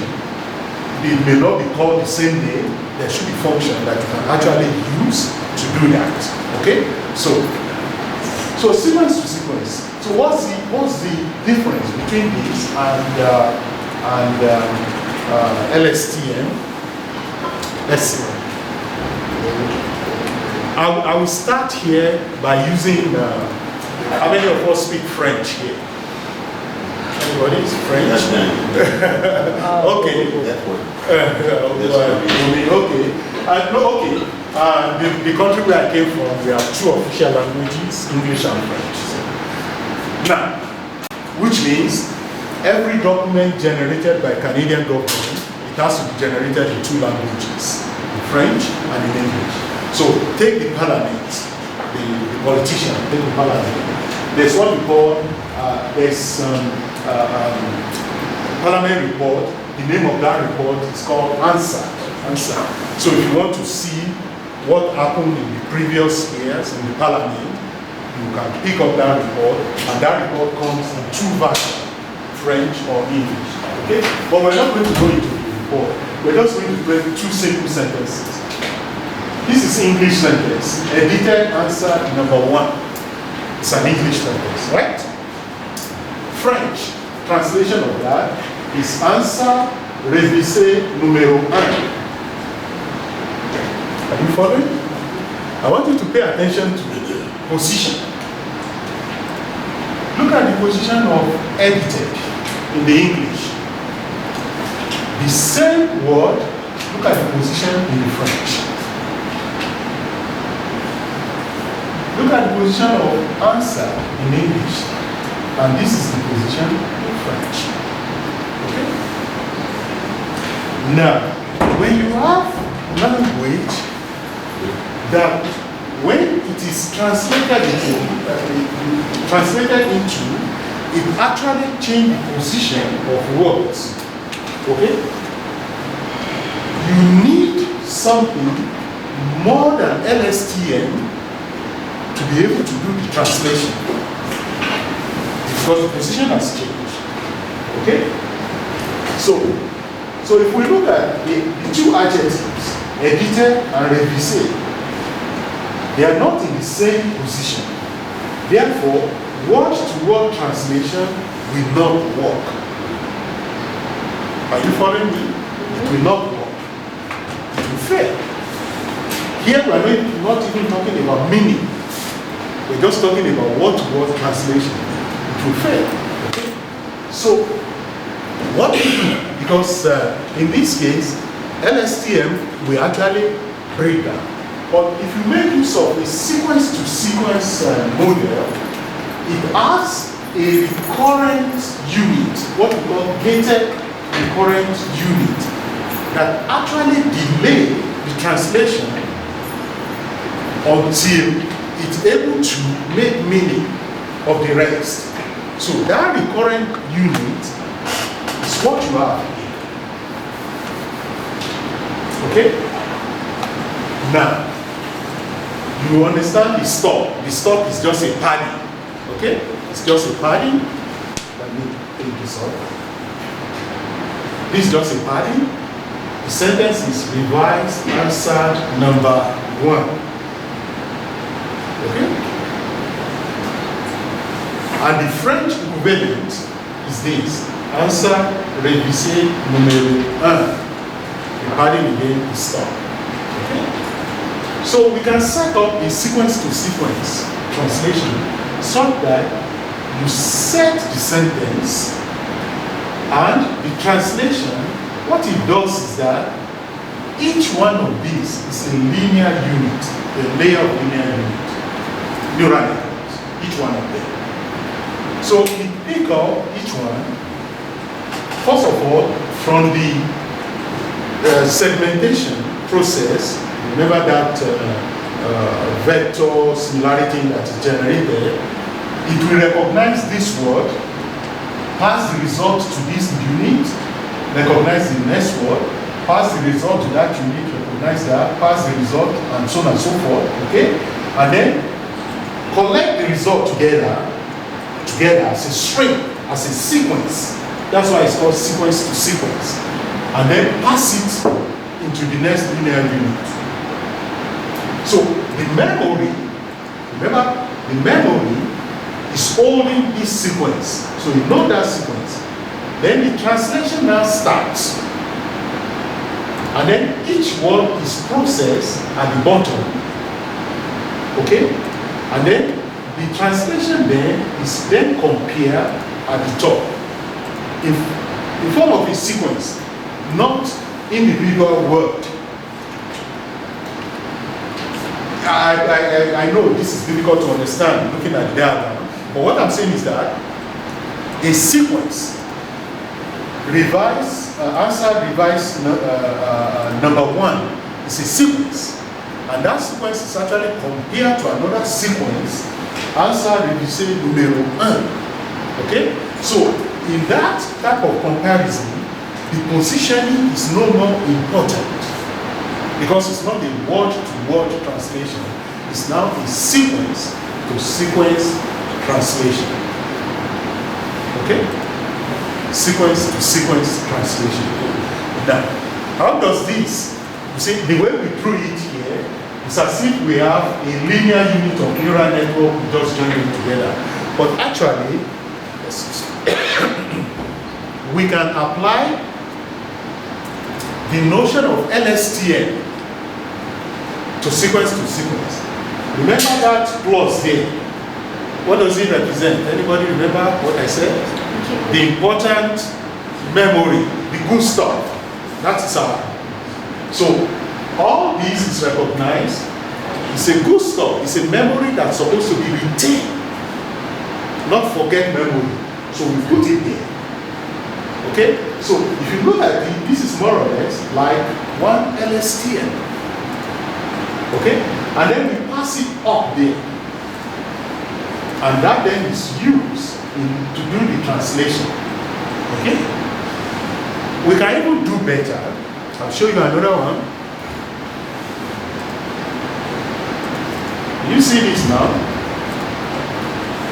You need to watch carefully to see the difference. Let me go back. Look at that. You see that? I'll show you the next one. That's 5.4. Can you see the difference? No? Let me go back again. You see? Yeah. Okay. You see, before, when we get our good stuff, we only pass it to 1. To 1 at the beginning. But now, we do it better. We pass our good stuff to each one. So each of these linear units receive the same sequence. Hello? Receive the same sequence, okay? And when one linear unit now pick up a word, it can look at that sequence and see what does that word meaning in that sequence and translate it that way. For example, it received answer register numero 1. Okay? This unit received that. Okay? And that unit is processing what? Number. So it can recognize that within this sequence, number corresponds to numero. So it's no more about position. It recognizes that number corresponds to numero. And this unit, this one, also receives everything. And it's processing 1. It can recognize that 1 actually corresponds to 1. That's it. That's so if you look at these carefully, this bottom one is more or less like our LSTM. Okay? It's just like that. And the top one is a set of linear units. That's it. So in Tolu is not here. He's the one that understands a little bit of TensorFlow. In TensorFlow, there is a functionality actually called sequence to sequence. So you have 2 layers. You invoke sequence to sequence for one language, and then you set up a linear unit, 2 or 3 neural network units for the other language. And the result of this one will be passed on to the other language, and then you set up another linear unit for the interpretation. And then the result will be printed. That's what is done in TensorFlow. I don't know how it's done in MATLAB because I don't know. MATLAB is like Greek to me. So maybe you talk to Professor Pius on that. If you can find it, I don't know how that one is done. So, but that's the way you can do it in TensorFlow.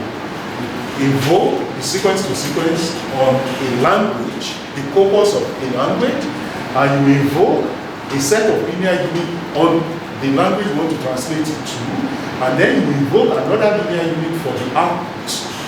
And that's it. Okay? Of course, you must have applied the cosine similarity, whatever, at the beginning to each of the corpus to generate that result. Okay? And that's what you have there. So you can read this slide, the grammar is there, and it may be okay. The time now is 11:15. I want to talk about one thing probably two things before we go to break. So far we've been talking about supervised learning. So far, we train our model, we test it, and if we're okay with it, we move on. But the problem is that at times we may not have data that are already labeled. You know, for supervised learning, you can only use labeled data. Okay? If you don't have data that are already labeled, what do you do? Fortunately for you, there's also unsupervised neural network models. There is. And there are so many of them. So, the first one we want to talk about is called autoencoder. That's the first set of unsupervised neural network model. It's called autoencoder. Okay? In plain English, what this means is that I have my set of data, I apply dimension reduction to that data, and from the reduction, I'm able to regenerate back the same data. That's what it means in plain English. That's why it's called autoencoding. Simple. You apply dimensionality reduction, you reduce the size of the data. Now, from the reduced size of data, can you regenerate back the same data? If you can, then you have autoencoding. Now, when I say dimensionality reduction, what it means is that you deform the data. You deform it, and then from the deformed one, you regenerate the original one back. If you can do that, then you are okay. And how is this set up? It's simple. For example, I have an input with dimension 7841. When I say 784, I'm just talking about matrix. I encode that input by reducing 7841 to 256. If your arithmetic is good, this is 2 raised to power whatever, this is another 2 raised to power anything. Okay? So I reduce it to that. Okay? And then I pass that result into a hidden layer, which is another neural network layer. Now I'm from 7841 dimension and back to 2561. Okay? And now apply my decoder to that. If I'm able to generate back my original data, then I've succeeded. That's what is called autoencoder. Now, why is that important? It's important if you look at it, when you have labeled data. What is labeled data? Labeled data is just attaching meaning to a bunch of features. You have a bunch of features, and if that feature return the value they return, you say the result is this, the answer is this. That's labeled data. But if I can take my data, I can deform it, pass it to a hidden unit, and regenerate the data back, then I don't need that label. I can use that data because I understand that data now. That's what it means. I understand it. Okay? And this is the simplest form of neural network or supervised neural network. Remember, you have the input, you send it to a layer of neural network units, it generates results for you, apply dimensionality reduction, that is deforming it, send it to a hidden unit, which is another set of neural network. The hidden unit now send it to a decoder, another set of neural network. Now reverse the dimensionality reduction, and when it reverses it, you get back your original data. If you do that, then you've understood the data. So you don't need to label it. Yes. What's the difference between this one and the weight 2 vector? What? Weight 2 vector. Weight 2 vector. Weight 2 vector is it's actually a supervised learning approach. Unsupervised. Yeah, it's a supervised. It's also called encoder-decoder, but with weight vector codes. So that's what's called supervised learning. It's a supervised learning because the vector attached to it are actually the label for each one. In this case, you don't need all those vectors. You simply, actually, this is used a lot in image processing. You take an image, you deform the image, you pass it to a hidden unit, you now try to regenerate the same image. If you can do, then you're okay. It's more or less like, if you look at it, this is a process of training for your machine. You're passing in a series of information, you're deforming the information, you are regenerating the information back. So your unit is learning that if I see this, this is what it means. And then you have a lot of that. So it's trained with that, and then you have the autoencoder, and then you can use that to test anything. So this is the simplest one. Now, the question again is, the question I asked at the beginning is that, why do we care about autoencoder? Why do we care? Number one is psychological. Remember, when you are born, actually, if you think about it very well, nobody teaches you how to talk. You simply watch the adults. They say something, you repeat it. Okay? They may laugh because you didn't say it already the way they say it. Are you getting my point? But little by little, you are actually training. Your module now is your brain. It's getting used to your mom or your dad or your uncle or whatever talking. You are getting used to it. The same thing with walking. As a small child, sitting down, the child will discover that some people are moving about. Why is it that I cannot move? So the child will then try to move and try by crawling at the beginning, and one day, eventually, the child will stand up. Are you getting my point? So if you look at that from a psychological point of view, that's unsupervised learning. It's unsupervised learning. It's unsupervised. And in mother tongue, whether you go to school or you don't go to school, you learn how to speak it anyway. The only thing you may not be able to do is to write it and read it. And that you need school for. And that's what school is for. School is to build upon your unsupervised learning and to build a supervised learning on top of it so that you can read and write. Okay?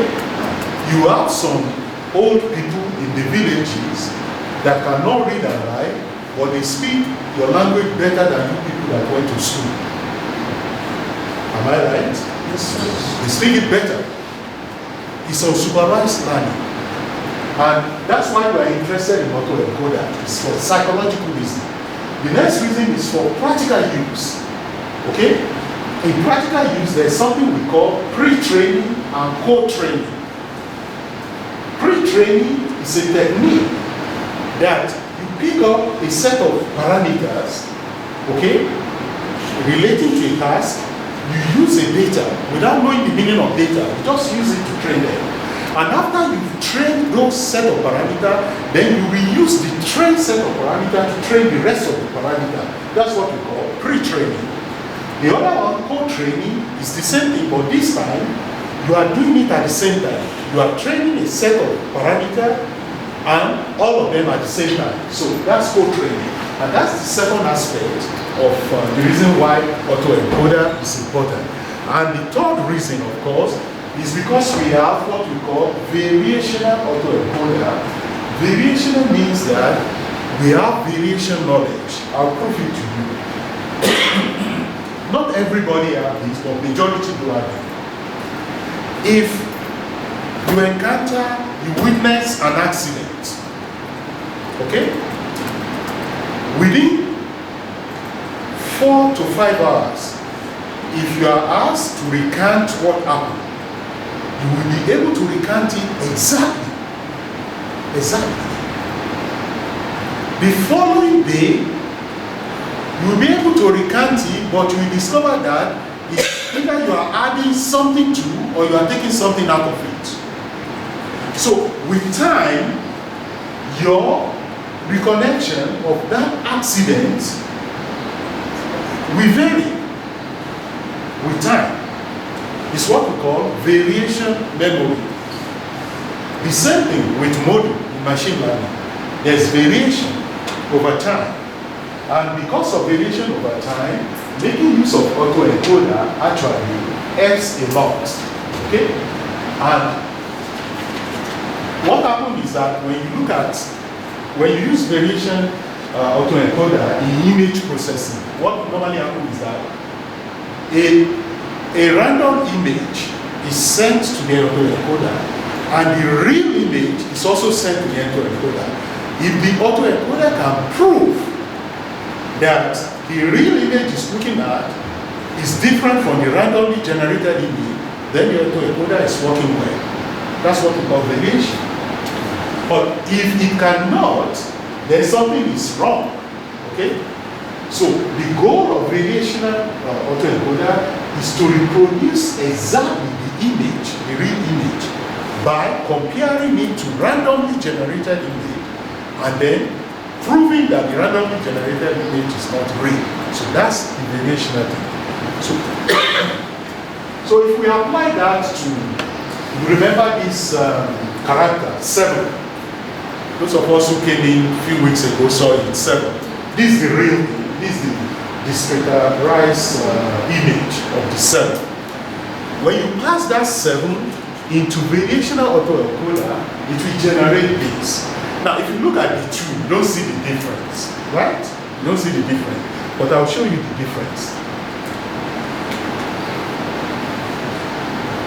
Look at this. This is 185. Here is 187. Are you following? This is 170. Here, it is actually 228. At the end of the day, it generated something that looks like 7, that resembles the real thing. Okay? Are you following me? It generated that. Why is this important? I'll tell you. In film, those of us who watch movie, video processing, they will show you as if the film they are showing you is actually recorded in front of big mall or in front of whatever. So no, it's an illusion. All they simply do is to go and take the picture of something similar to that and pass it into the video and apply what we call variation video autoencoder to it. So the variation video autoencoder generates images that are similar but different from that and use it as background for the processing. That's all. Okay? At times you will see as if they are crossing a road and then there are accident or somebody shoots somebody. They are not actually on a real road. It's simply a variational video autoencoder, because that can actually pick up certain image and generate other images that are similar to them and use it. Okay? And that's what happened. And it's used a lot in DNA processing, also in language processing, in what is it called? in image processing, video especially, is used a lot, relational autoencoder. Okay? So, the second one is convolutional autoencoding. It's not that all useful, but there's convolutional autoencoding. You know convolutional neural network, you saw that, it's used in image processing. You can also have convolutional autoencoding. And convolutional, the only problem is that in normal autoencoding, you are reducing the size of image. Convolutional cannot reduce the size of image. So what you do before you apply convolutional autoencoding is to enlarge the image. First of all, increase the size before you send it into a convolutional. And then once you send it in, you apply a convolution that is smaller than what you send in, and then it brings in the image. It's as if it's reducing it. It's not actually reducing it. You have that. And for example, if you have a 7, that's a 7. If you apply convolutional, it can generate something like this. It doesn't look more like a 7, but it's within the interpretation of a 7. Okay? Now the question is, if this is generated and is sent to intermediate unit, the hidden unit, and then you reverse the process and you generate that. If you can generate that, then you succeed. So you don't need any training data to do that. Just train your machine with unlabeled data, and you can do all sorts of things with your autoencoding. And then the last one, this is the newest one. Generative adversarial network. It's an unsupervised neural network. Okay? It's the latest one. It came out about 6 years ago. You have a lot of people working on that now around the world. So it's an unsupervised neural network. And what it does is actually to take two neural networks and put them in opposition. That's what it is. That's why they call it adversarial networks. You take two networks, put them in opposition to one another. That's why. So you have the first one is a generator. The first neural network is a generator. The second one is a discriminator. That's why they call it adversarial. And how that works, the generator pick up a random thing and generate a fake, for example, fake image. Then you pass the real image as well as the fake generated by the generator into the discriminator and see whether this discriminator can actually discriminate between the real and the fake. That's what it does. Okay? And what happened? The discriminator decision acts as the error signal, okay, to both the modules, that is, the fake and the real, okay? They are in opposite direction.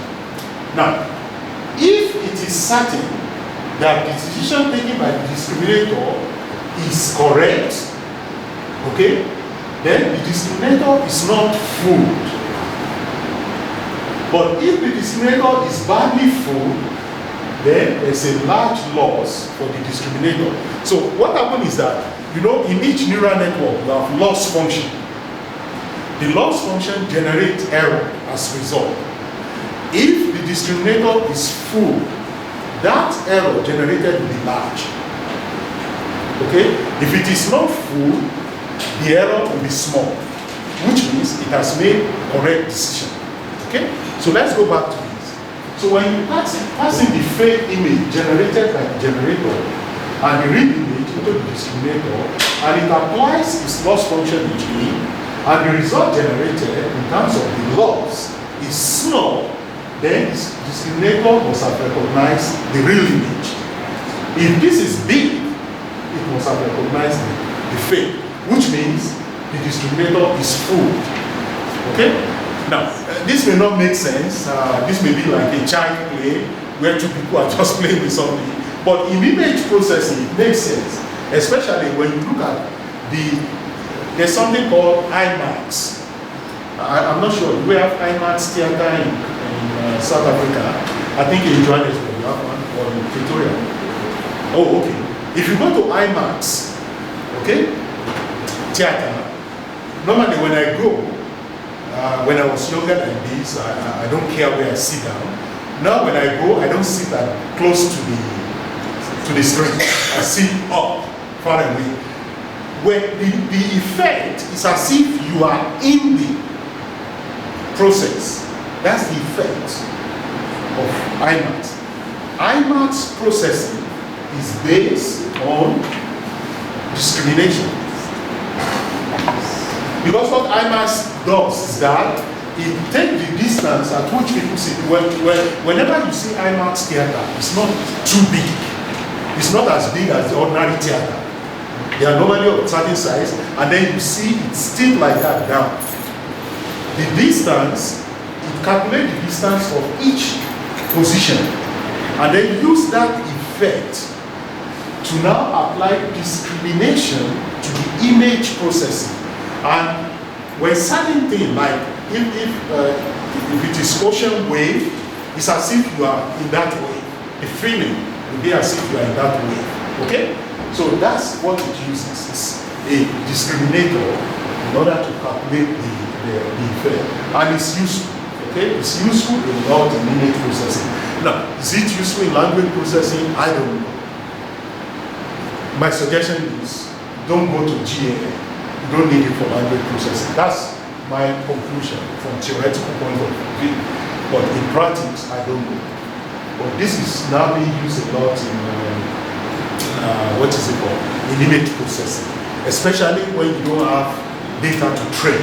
Okay? You know now there's Google, what is it called? Not Google Map. It's based on Google Map, where they take the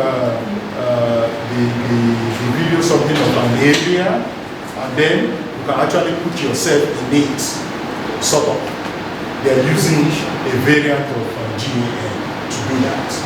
You can generate that effect as if you are in it. So what will happen is that the generator actually generates the effect for you, pass it in, and then the real image that is captured is passing, and everything is mixed together, and it's as if you are within the process already.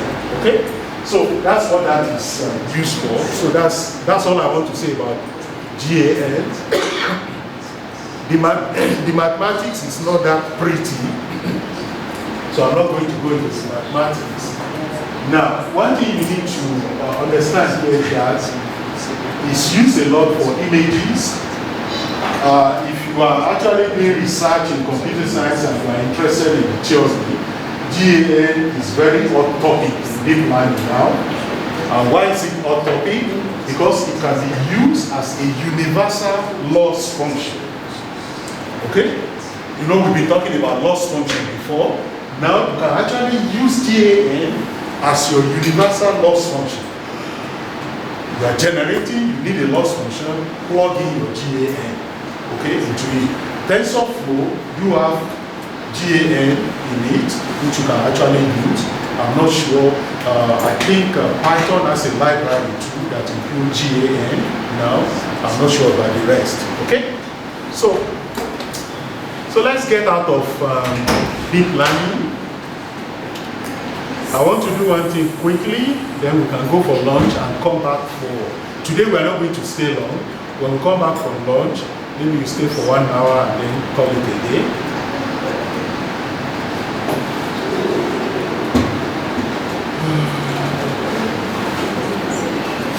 You don't have this slide because I just put them together yesterday night when I received a call from Professor Joe. You remember whenever you run Weka for any classifier or whatever, or you run MATLAB, it generates a confusion matrix for you. Are you with me? Yes. It generates a confusion matrix. So Professor Joe wanted me to explain a little bit about background. Why that? Why does it generate that? And what do we use it for? something like that, okay? So, if you bear with me, we're going to look at the grammar that I put together, and later on, probably after lunch, we're going to look at Weka and see how this is generated, okay? Okay. So what? Oh, it has stopped it. No, still okay. No, it's still working. Okay. We'll edit it later. So now, you see, result generated by any machine learning is about cost. You may not see it that way. It's actually about cost. Anything you do in life, you need to calculate the cost. Not necessarily in rand or dollar, but you need to calculate the cost. Okay? And that's what happened. For example, if I'm doing something on terrorist profiling, if my training module, the module that I train, always generate for me not a terrorist, correct to 99.9% of the time, it may not be all that useful. Okay? It's true, I want to be able to make sure that I don't have terrorists at all, right? That's one. But what interests me, what is more interesting, is for my module, actually, if there's one terrorist out of 10 million, that module should be able to capture that one. That's what interests me. Generating not a terrorist 99.9% of the time doesn't interest me much. Okay? It's good to know that there's no terrorist. But assuming there's one out of 10 million, can my module generate that? Another example is this. If I'm working on loan decision, I want to give mortgage loan or car loan or whatever loan to people, okay? My interest is not just on those that will not default. It's true I want those that will not default, okay? I want to know people that will not default, but I also want to know that one person or few people that will default. That's more important to me than the people that will not, okay? So are you following the argument now? Yes. So the cost for me is more on generating something that will default than the one that will not default. Okay? And I can go on if I'm looking at oil slick detection, if there's oil that is coming out of a pipe or something like that, that also fault diagnosis, promotional mailing, etc. I can do that. Okay? So what happened now? So when a result is generated in form of confusion matrix, excuse me, we have this 40. Normally we have a yes prediction and a no prediction. The true positive and the true negative are the two important things. Okay? True positive means that everything that's supposed to be true are recognized. True negative means that everything that's supposed to be true, negative are recognized. Okay? But that's not the only thing I get. I also get false negative and false positive. And false positive means that there are things that are recognized as positive that are supposed to be negative. And here, there are things that are recognized as negative but are supposed to be positive. Okay? That's why we talk about diagonal results. Okay? For that. So, now, the cause then is that when I look at my true positive and my true negative and I calculate the accuracy, what does it give me with respect to everything? That's the cost for me. If it is high, that's a good cost. If it is low, that's a bad cost. Okay? That's another one way of looking at cost. Another way of looking at cost is this. Assuming I sent out 10,000 questionnaires, 10,000, and I only collected back 1,000. You also want to look at cost of trading. Remember, I sent out 10,000, I only got back 1,000. That means I got 10% back. Okay? So if I spent 100 rand sending back 10,000, and I got back only 1,000, I only received back 10 rand, which means I lost 90. That's a lot of cost to lose. Are you getting my point? So we talk about cost. Cost is important. You may not want to look at it in terms of money, but at the end of the day, it's still cost. Okay? Still cost to you. So that's cost. So we come back to this soon. So assuming now I have two things, two confusion matrices for a 3-class problem. I have actual predictor and random predictor. Actual predictor is on the left, random predictor is on the right. Okay? Are you following me? In my actual predictor, if I took my class A, it predicted 88 out of 100 as correct, in the correct class. Then 12 are badly predicted. Okay? Are you with me? If I look at random prediction, randomly generated, out of the same 100, it only predicted 60 in the correct class, 40 in incorrect classes. Okay? So now, there's this thing called Kappa statistics. I made mention of that 2 weeks ago. Kappa statistics.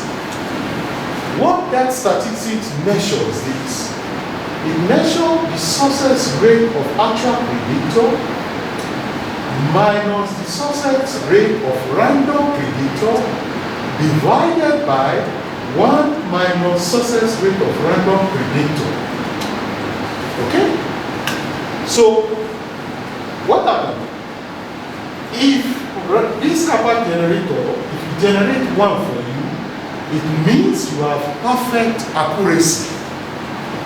If Kappa statistics gives you 1 for your prediction, it means you have perfect accuracy. If it gives you 0, what it means is that your generated prediction is not better than random. That's what it means. It's not telling you whether it's good or bad.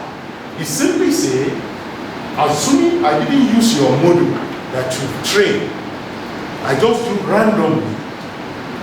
If it gives you 0, it means it's not better than randomly generated prediction. Okay? Are you now getting the point now? So, if I now perform, after training my module, I test my module and I obtain this result. And I obtain my Kappa statistics. So you need to watch it. If that statistics tend towards 1, it means that prediction is good. But if it tends towards 0, it means that the prediction is not anything better than random something. Okay? I hope I'm communicating. Because when we see all this bunch of statistics, we don't know the meaning. They just come out like that. And then at times some of us guess. And I will tell you why you guess later on. Once it's close to 0 and close to 1, it's okay, it's very good. But be careful. Not all the statistics are actually good when they are close to 1. Some are bad when they are close to 1. So you just need to understand what is going on. But with Kappa statistics, that's what it means. If it tends to 1, it means you have good measurement, good prediction. If it tends towards 0, it means it's no more better than randomly generated prediction. Okay? So that's what we have there. You can also calculate the cost, but I won't go through that. Now, when we now talk about cost-sensitive classification, cost-sensitive classification means that when I generate my module and train the module, and then I test that module, and the accuracy in terms of the cost matrix is very good, therefore, I can say that that prediction is sensitive, or the classification is cost sensitive. Cost sensitive, that's what it means. Okay? In other words, it's a maximization in terms of benefit and minimization in terms of cost. I will say that again. In terms of benefit, it's a maximization. But in terms of how much it costs you, it's a minimization.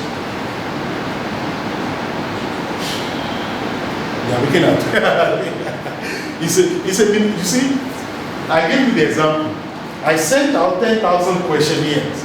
It cost me 100 rand. The one I got back is only 1,000.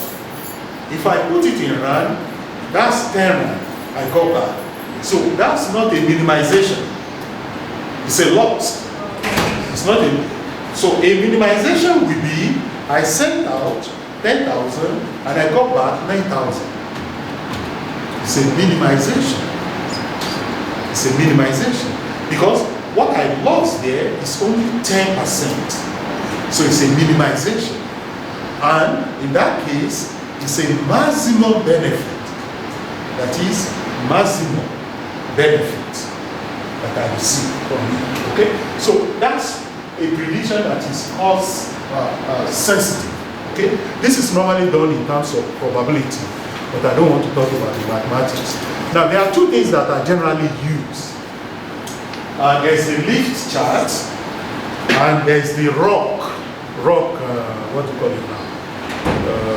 Rock, okay? So we know rock a lot, but they are similar, so those are the two that you have that is used. But I want to start with the lift chart, because the lift chart can be interesting. The example I'm giving you, male to all, 0.01% response, which is 1,000, okay? Now, when you do the arithmetic, you discover that actually in the processing, maybe I should show you the diagram.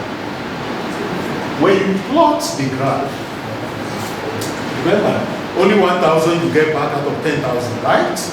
Okay? That's all you got back, okay?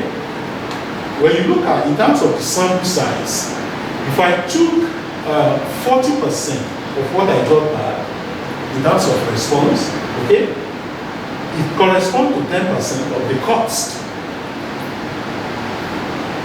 It corresponds to 10% of the cost, right?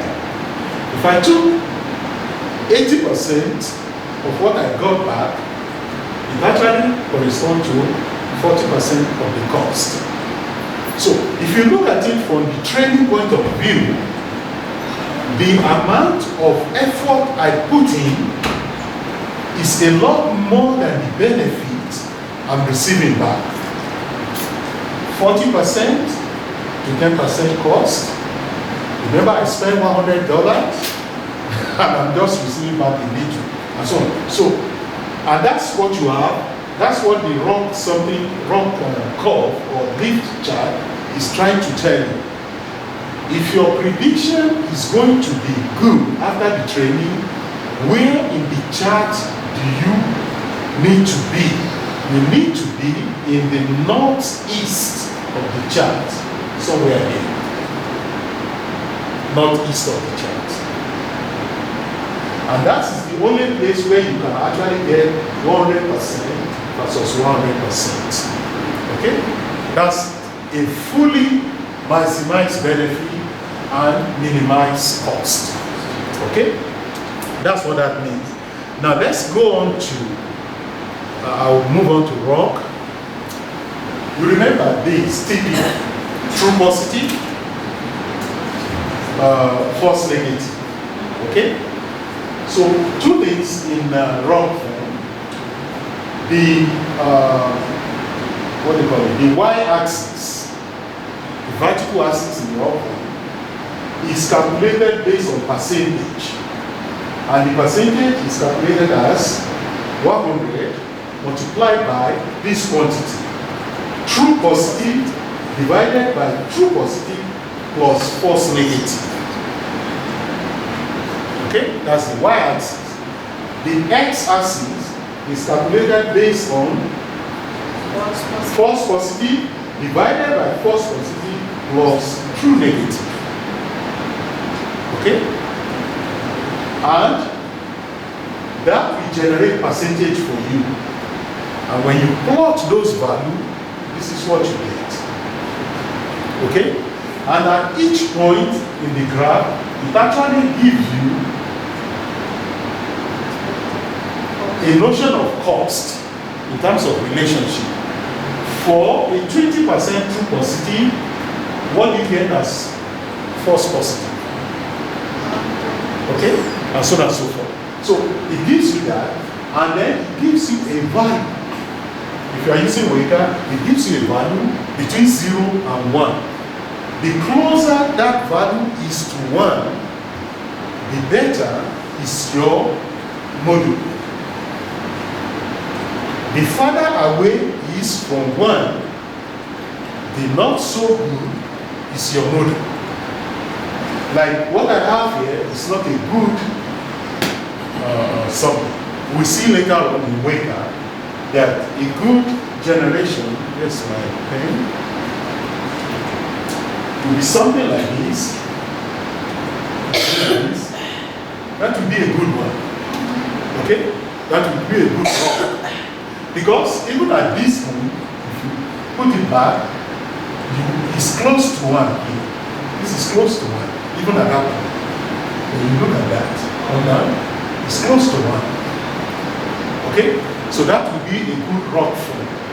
That is, in other words, when you train your model, you use it to test and you generate a rock curve, and you have curve that looks like that, then that model is a good model for prediction. Okay? That's the cost relationship that you have in terms of rock. And the reason why that is important is that if you look at the calculation is not simply based on true positive and false positive. It's based on the quantity that says that true positive divided by true positive plus false negative, which means that if this quantity will get close to 1, then this has to be small. False negative has to be very small.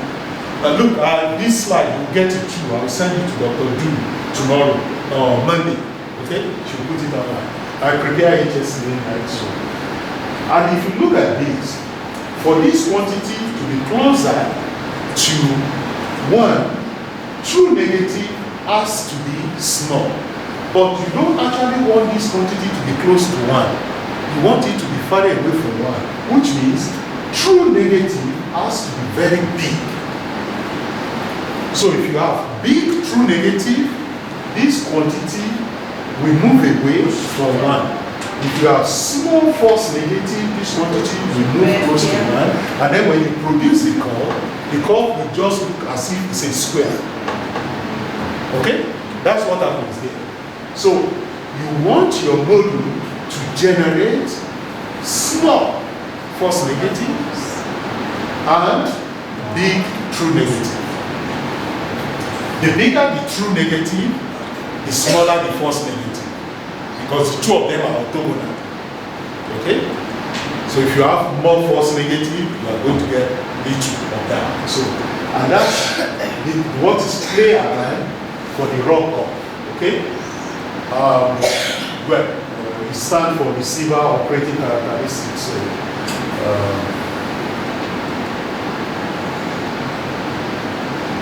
another language for it is area under the curve. Okay? So that's actually the measurement for that.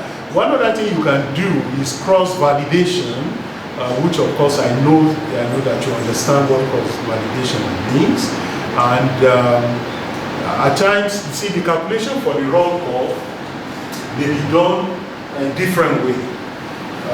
The one that we have shown you is the one based on percentage. It can also be calculated differently.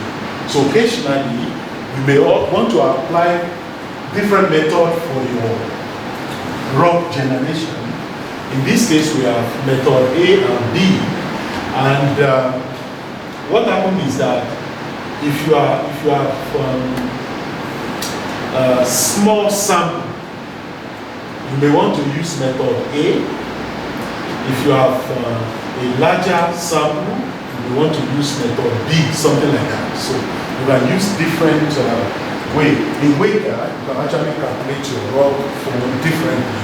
It allows you to do that, and then you base it on the size of the sample, and you choose whichever one you think is better for your sample. We can apply this a little bit in terms of generating log form. Yes, please. Question on the route. According to the definition of receivable operating characteristic, Yes. let's say a graph of two positive image against False. Yeah. In a situation whereby, let's say, I'm looking at the example, I have a 1,000 database. Yeah. Let's say we have a database that is diagnosing cancer, and you have cancer and non-cancer. How will I get the positive, two positive, how will I get those data to get that positive outcome? Well, it's in the, okay, if we go back to, Because if you look at them, I think they said the graph of two positive against false positive with different threshold value. yeah, That's the definition of outcome. yeah. But if you go back to the table, actually starting from here, when you conduct your experiment, generally it generates what we call confusion matrix. Okay, confusion matrix is simply these four things: the true positive, the true negative, the false negative, and the false positive. That's where you get them from. What does that mean? If in your cancer, in your label data, okay, it already signifies that when you see this different marker, then you can confirm that it's cancerous. And when you see this other marker, depending on the combination, there can be different combinations, you can confirm that it's not cancerous, it's benign. Okay? So those are the data that you use in training your model. That now you have a lot of combination of different markers that leads to cancerous cells, and you have markers, different combination too, that leads to a benign tumor. So you use that data to train your system. Okay, your system knows that combination of that to generate. Now you send in a testing data, right? And you want it to be able to categorize them whether they are cancerous or benign. Okay? So if it succeeded, you see, if you send in, assuming the data you send in, out of 50, 40 of them are cancerous, 10 are benign. Now, if you have this type of result, if we're at 38, are you with me? Here I have 2, okay? 2 plus 38 gives me 40. And I know 10 of them are benign, non-cancerous. And I have 6 here, no, sorry, 4, 6 here, okay? What this tells me is that out of the 40 that are cancerous, 38 of them are correctly classified. And that is my true positive. 2 are incorrectly classified. That's my false negative. Out of the 10 that are benign, 4 are incorrectly classified. That's my false positive. 6 are correctly classified. That's my true negative. Okay? So, are those values? So, my TP is equal to 38. My FN, excuse me, is equal to 2. My FP is equal to 4. And my 3N is equal to 6. Okay? That's what I get as result. Now, then I can generate the statistics. Where's my sample? Okay, I come here. I want to plot my log form. Simple. I know that true positive, okay, rate, 2 positive rate is equal to true positive, which is 38, okay, divided by 38 plus my first negative, which is 2, okay? And that will give me that 38 over 40 multiplied by 100, which will be roughly around 90 something, right? Percent. Do you have a calculator here? This is simply 100 multiplied by 38 divided by 40. I cancel that. 2, 5, and then 2 here. 2 here is 1, 9, and 5 multiplied by 19, that is 45, and that is 95%. Okay? So that's 95%, right?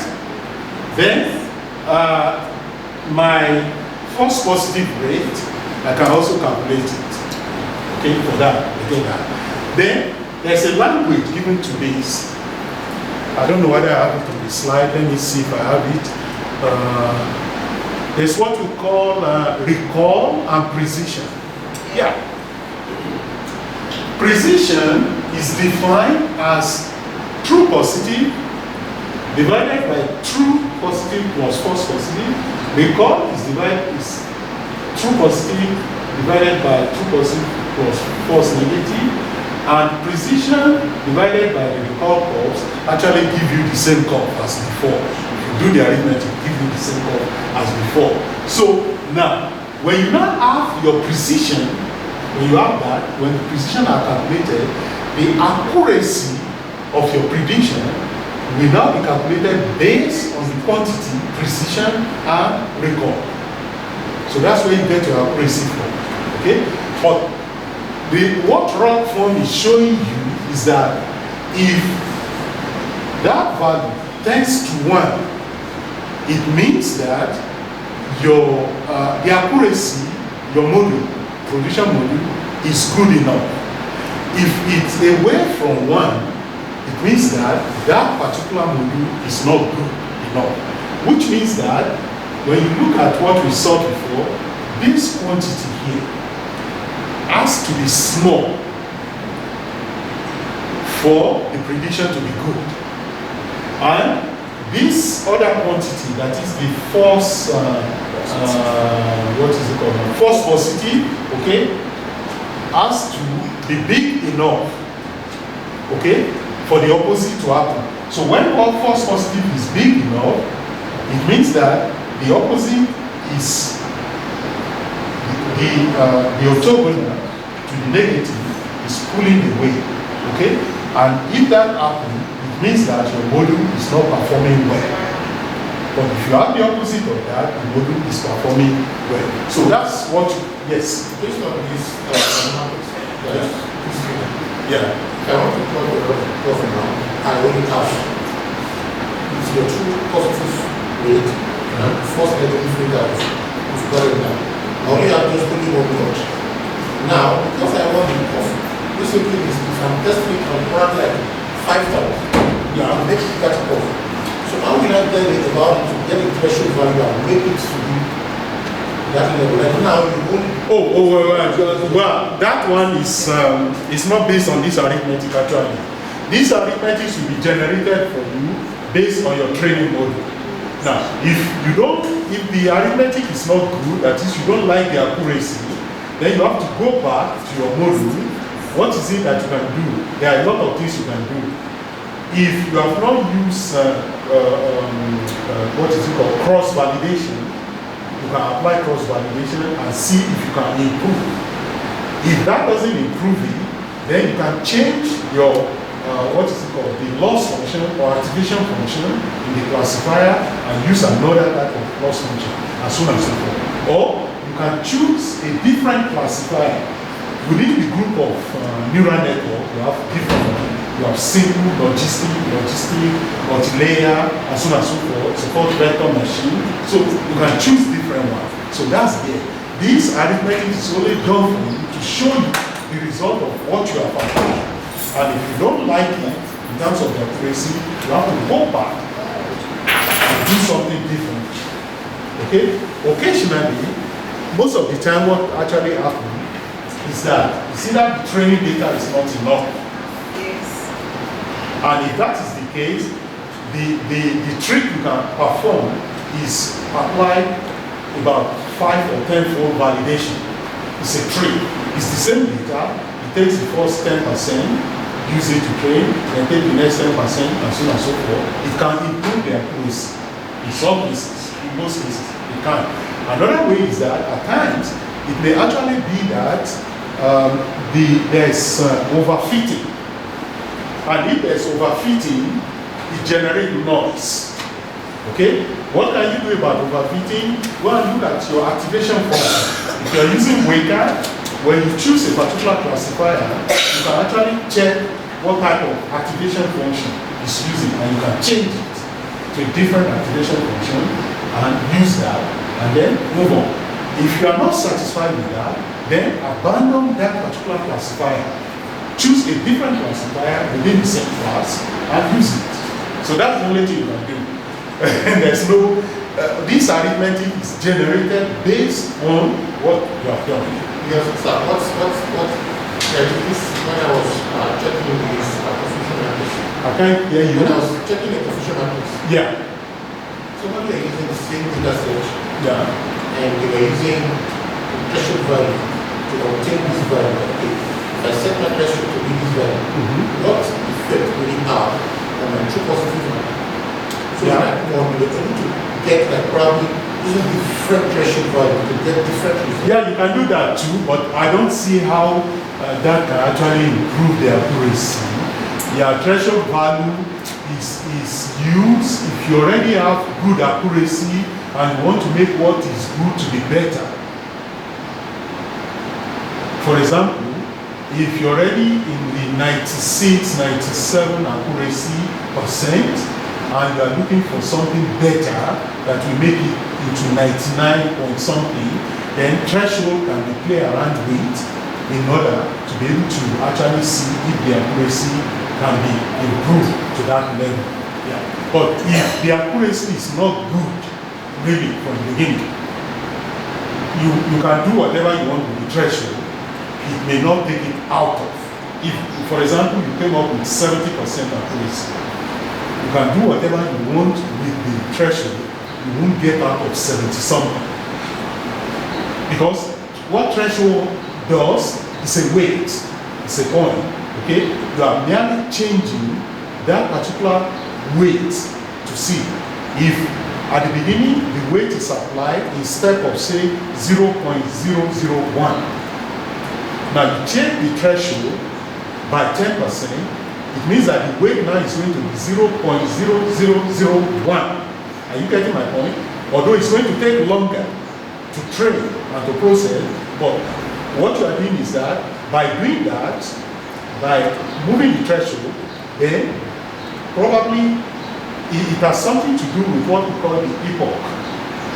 The epoch comes into, because the threshold determines the size of the epoch and how many members. And then that is used. When you move the threshold, it reduces the size of the epoch and increases the number of epoch, which means you have more iteration to go on. Okay, that's what is happening. So if your accuracy is 70, I don't see that accuracy coming out of 70 something, no matter what you do with the threshold.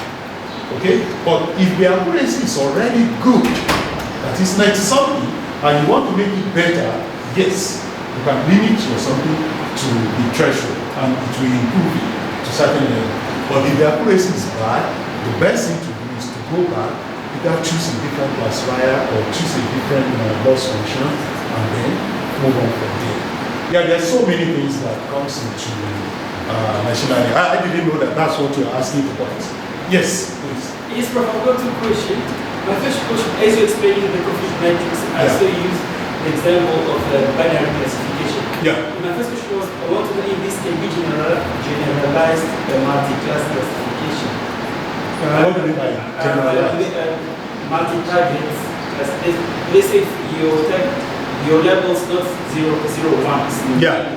Can you generalize it to? Oh yeah, you can. Yeah, you can generalize it actually. Okay. Yeah, because you look at this example, it's a 3-class example. Yeah. Okay. In this case, The interpretation is still the same thing. Here, out of 100, 88 are classified as true positive. Okay? Now, we say 12 are classified as you okay? Let me think. False negative. As false negative, okay? But the only difference here is that the false negative are divided into two different classes, class B and class C. So if you are going to, when the rock something is going to be calculated, the 2 plus 10 is added together as simply false negative. You know, 2 weeks ago, somebody asked a question and I was saying that when you are interpreting your confusion matrix, you just simply said 88 are true positive, 12 are true negative. You don't go into the classes. Okay? Now, the moment you go into the classes, you run into trouble because you have to explain the arithmetic. I think it was me. You have to explain the arithmetic. But if you are writing a paper, a 6-page or 10-page paper, you don't have enough space to explain the arithmetic. You have to go to the hyperplane. It's the hyperplane where you can explain these two. What's the distance between that, between B and A, and between C and A? And why did your machine that you train actually classify this to be B and that's to be A? So you have to go into that explanation, and those are theoretical. You can limit yourself to 88 positive, 12 false negative. That's all. You move ahead. So it can be generalized to any number of classes in terms of confusion matrix. But the explanation is based on binary classes, classification. My second, Yes, come on. my second question was, I was also reading somewhere, and they were saying when you come to cost, choosing whether to focus on the accuracy, recall, and precision is depend on the type of data that Yes, you have. yes. I didn't understand Yeah. what you mean by that type of data that you have. You see, there's something. What can you Remember when we started, anything you are doing is actually binary, it's 0, 1. Okay? But we have a multi-class, and we want to be able to interpret it now, and we have to bring it back to something, okay, that is close to 0, 1, and at the same time transform it again using probability so that we can get out of 0, 1. You remember that discussion I had about 1 month ago if you attended something, okay? So then the problem comes, if you have data that have binary nature, like is cancer, is not cancer, it works perfectly well when you just look at the rock without thinking about the precision or the recall. But you will discover in such a data, the precision will be very high because the nature of the data fit in perfectly well into the notion of binary. It's either yes or no. It's cancerous, it's not cancerous. Okay? But when you have another data within cancer, and it's a different classification of cancer, type of cancer, it's not just enough to say this cell is cancerous. We want to know what type. That is difficult. You cannot use precision to actually interpret the accuracy. You have to use recall. Because when I have is cancerous, that I can use precision. But within that, can I classify that as either cancer A or B or C or D or F or E? Are you getting my point now? Yes. So that comes to recall. Okay? And recall, when you now look at the recall, what is recall? Recall means that looking at series of probability percentages, it chooses the highest.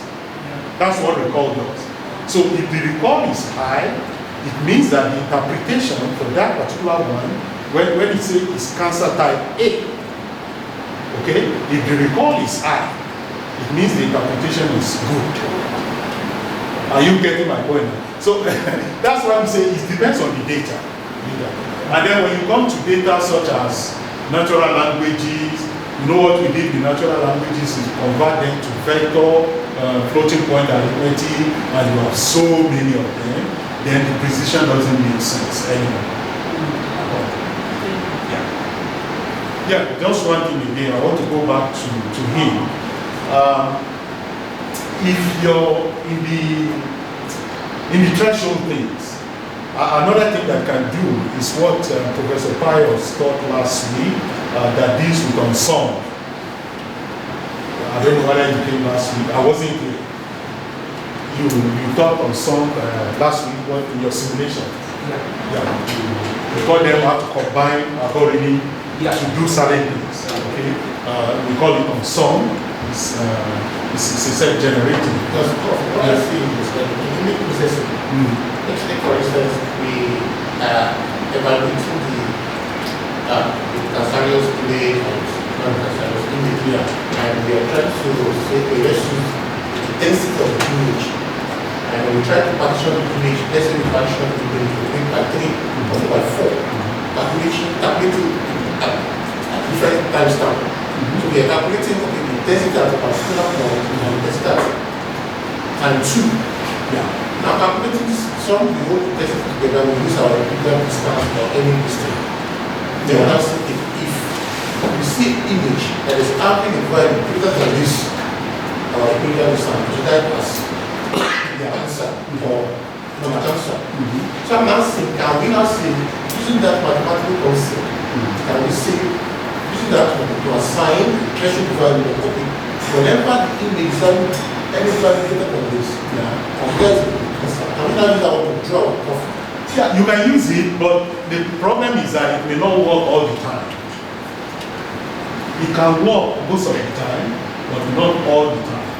And that's why I'm talking about the combination of one algorithm will generate a set of threshold for you, and another different algorithm will generate a different set of threshold. You can add a third one that generates another. Then you now combine those thresholds together, and you are likely to get a better interpretation or prediction doing it that way than just sticking to one.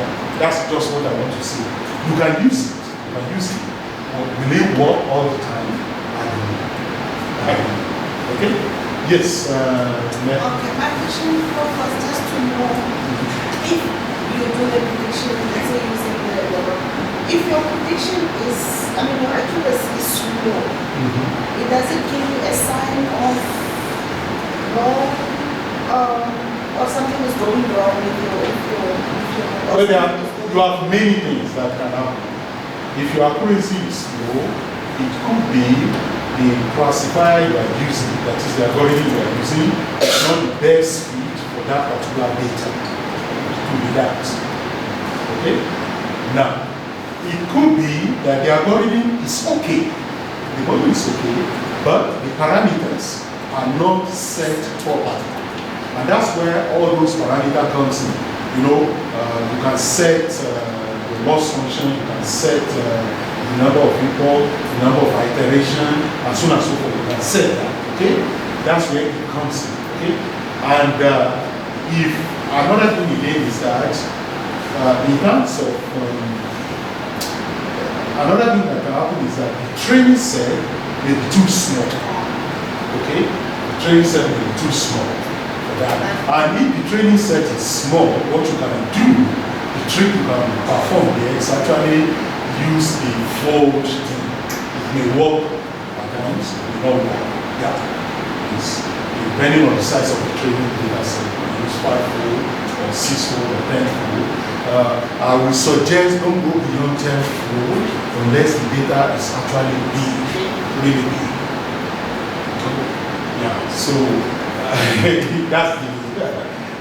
that's the something. So it depends on many things. There are many things that actually can cause something not to be good accuracy. Yeah.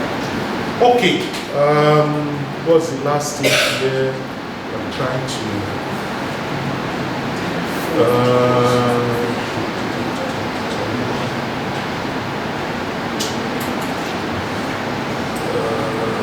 Okay. No. You can forget it. We're talking about everything. Okay. So, I don't know, do you have anything to talk about? I don't know if we have food. Yeah, food is ready. Okay, so we can go for lunch, and when we come back, I just want to show you two things, actually three things. One, how you can import deep learning algorithm into Weka. So we're going to do it. You know, there's Weka installed on the machine.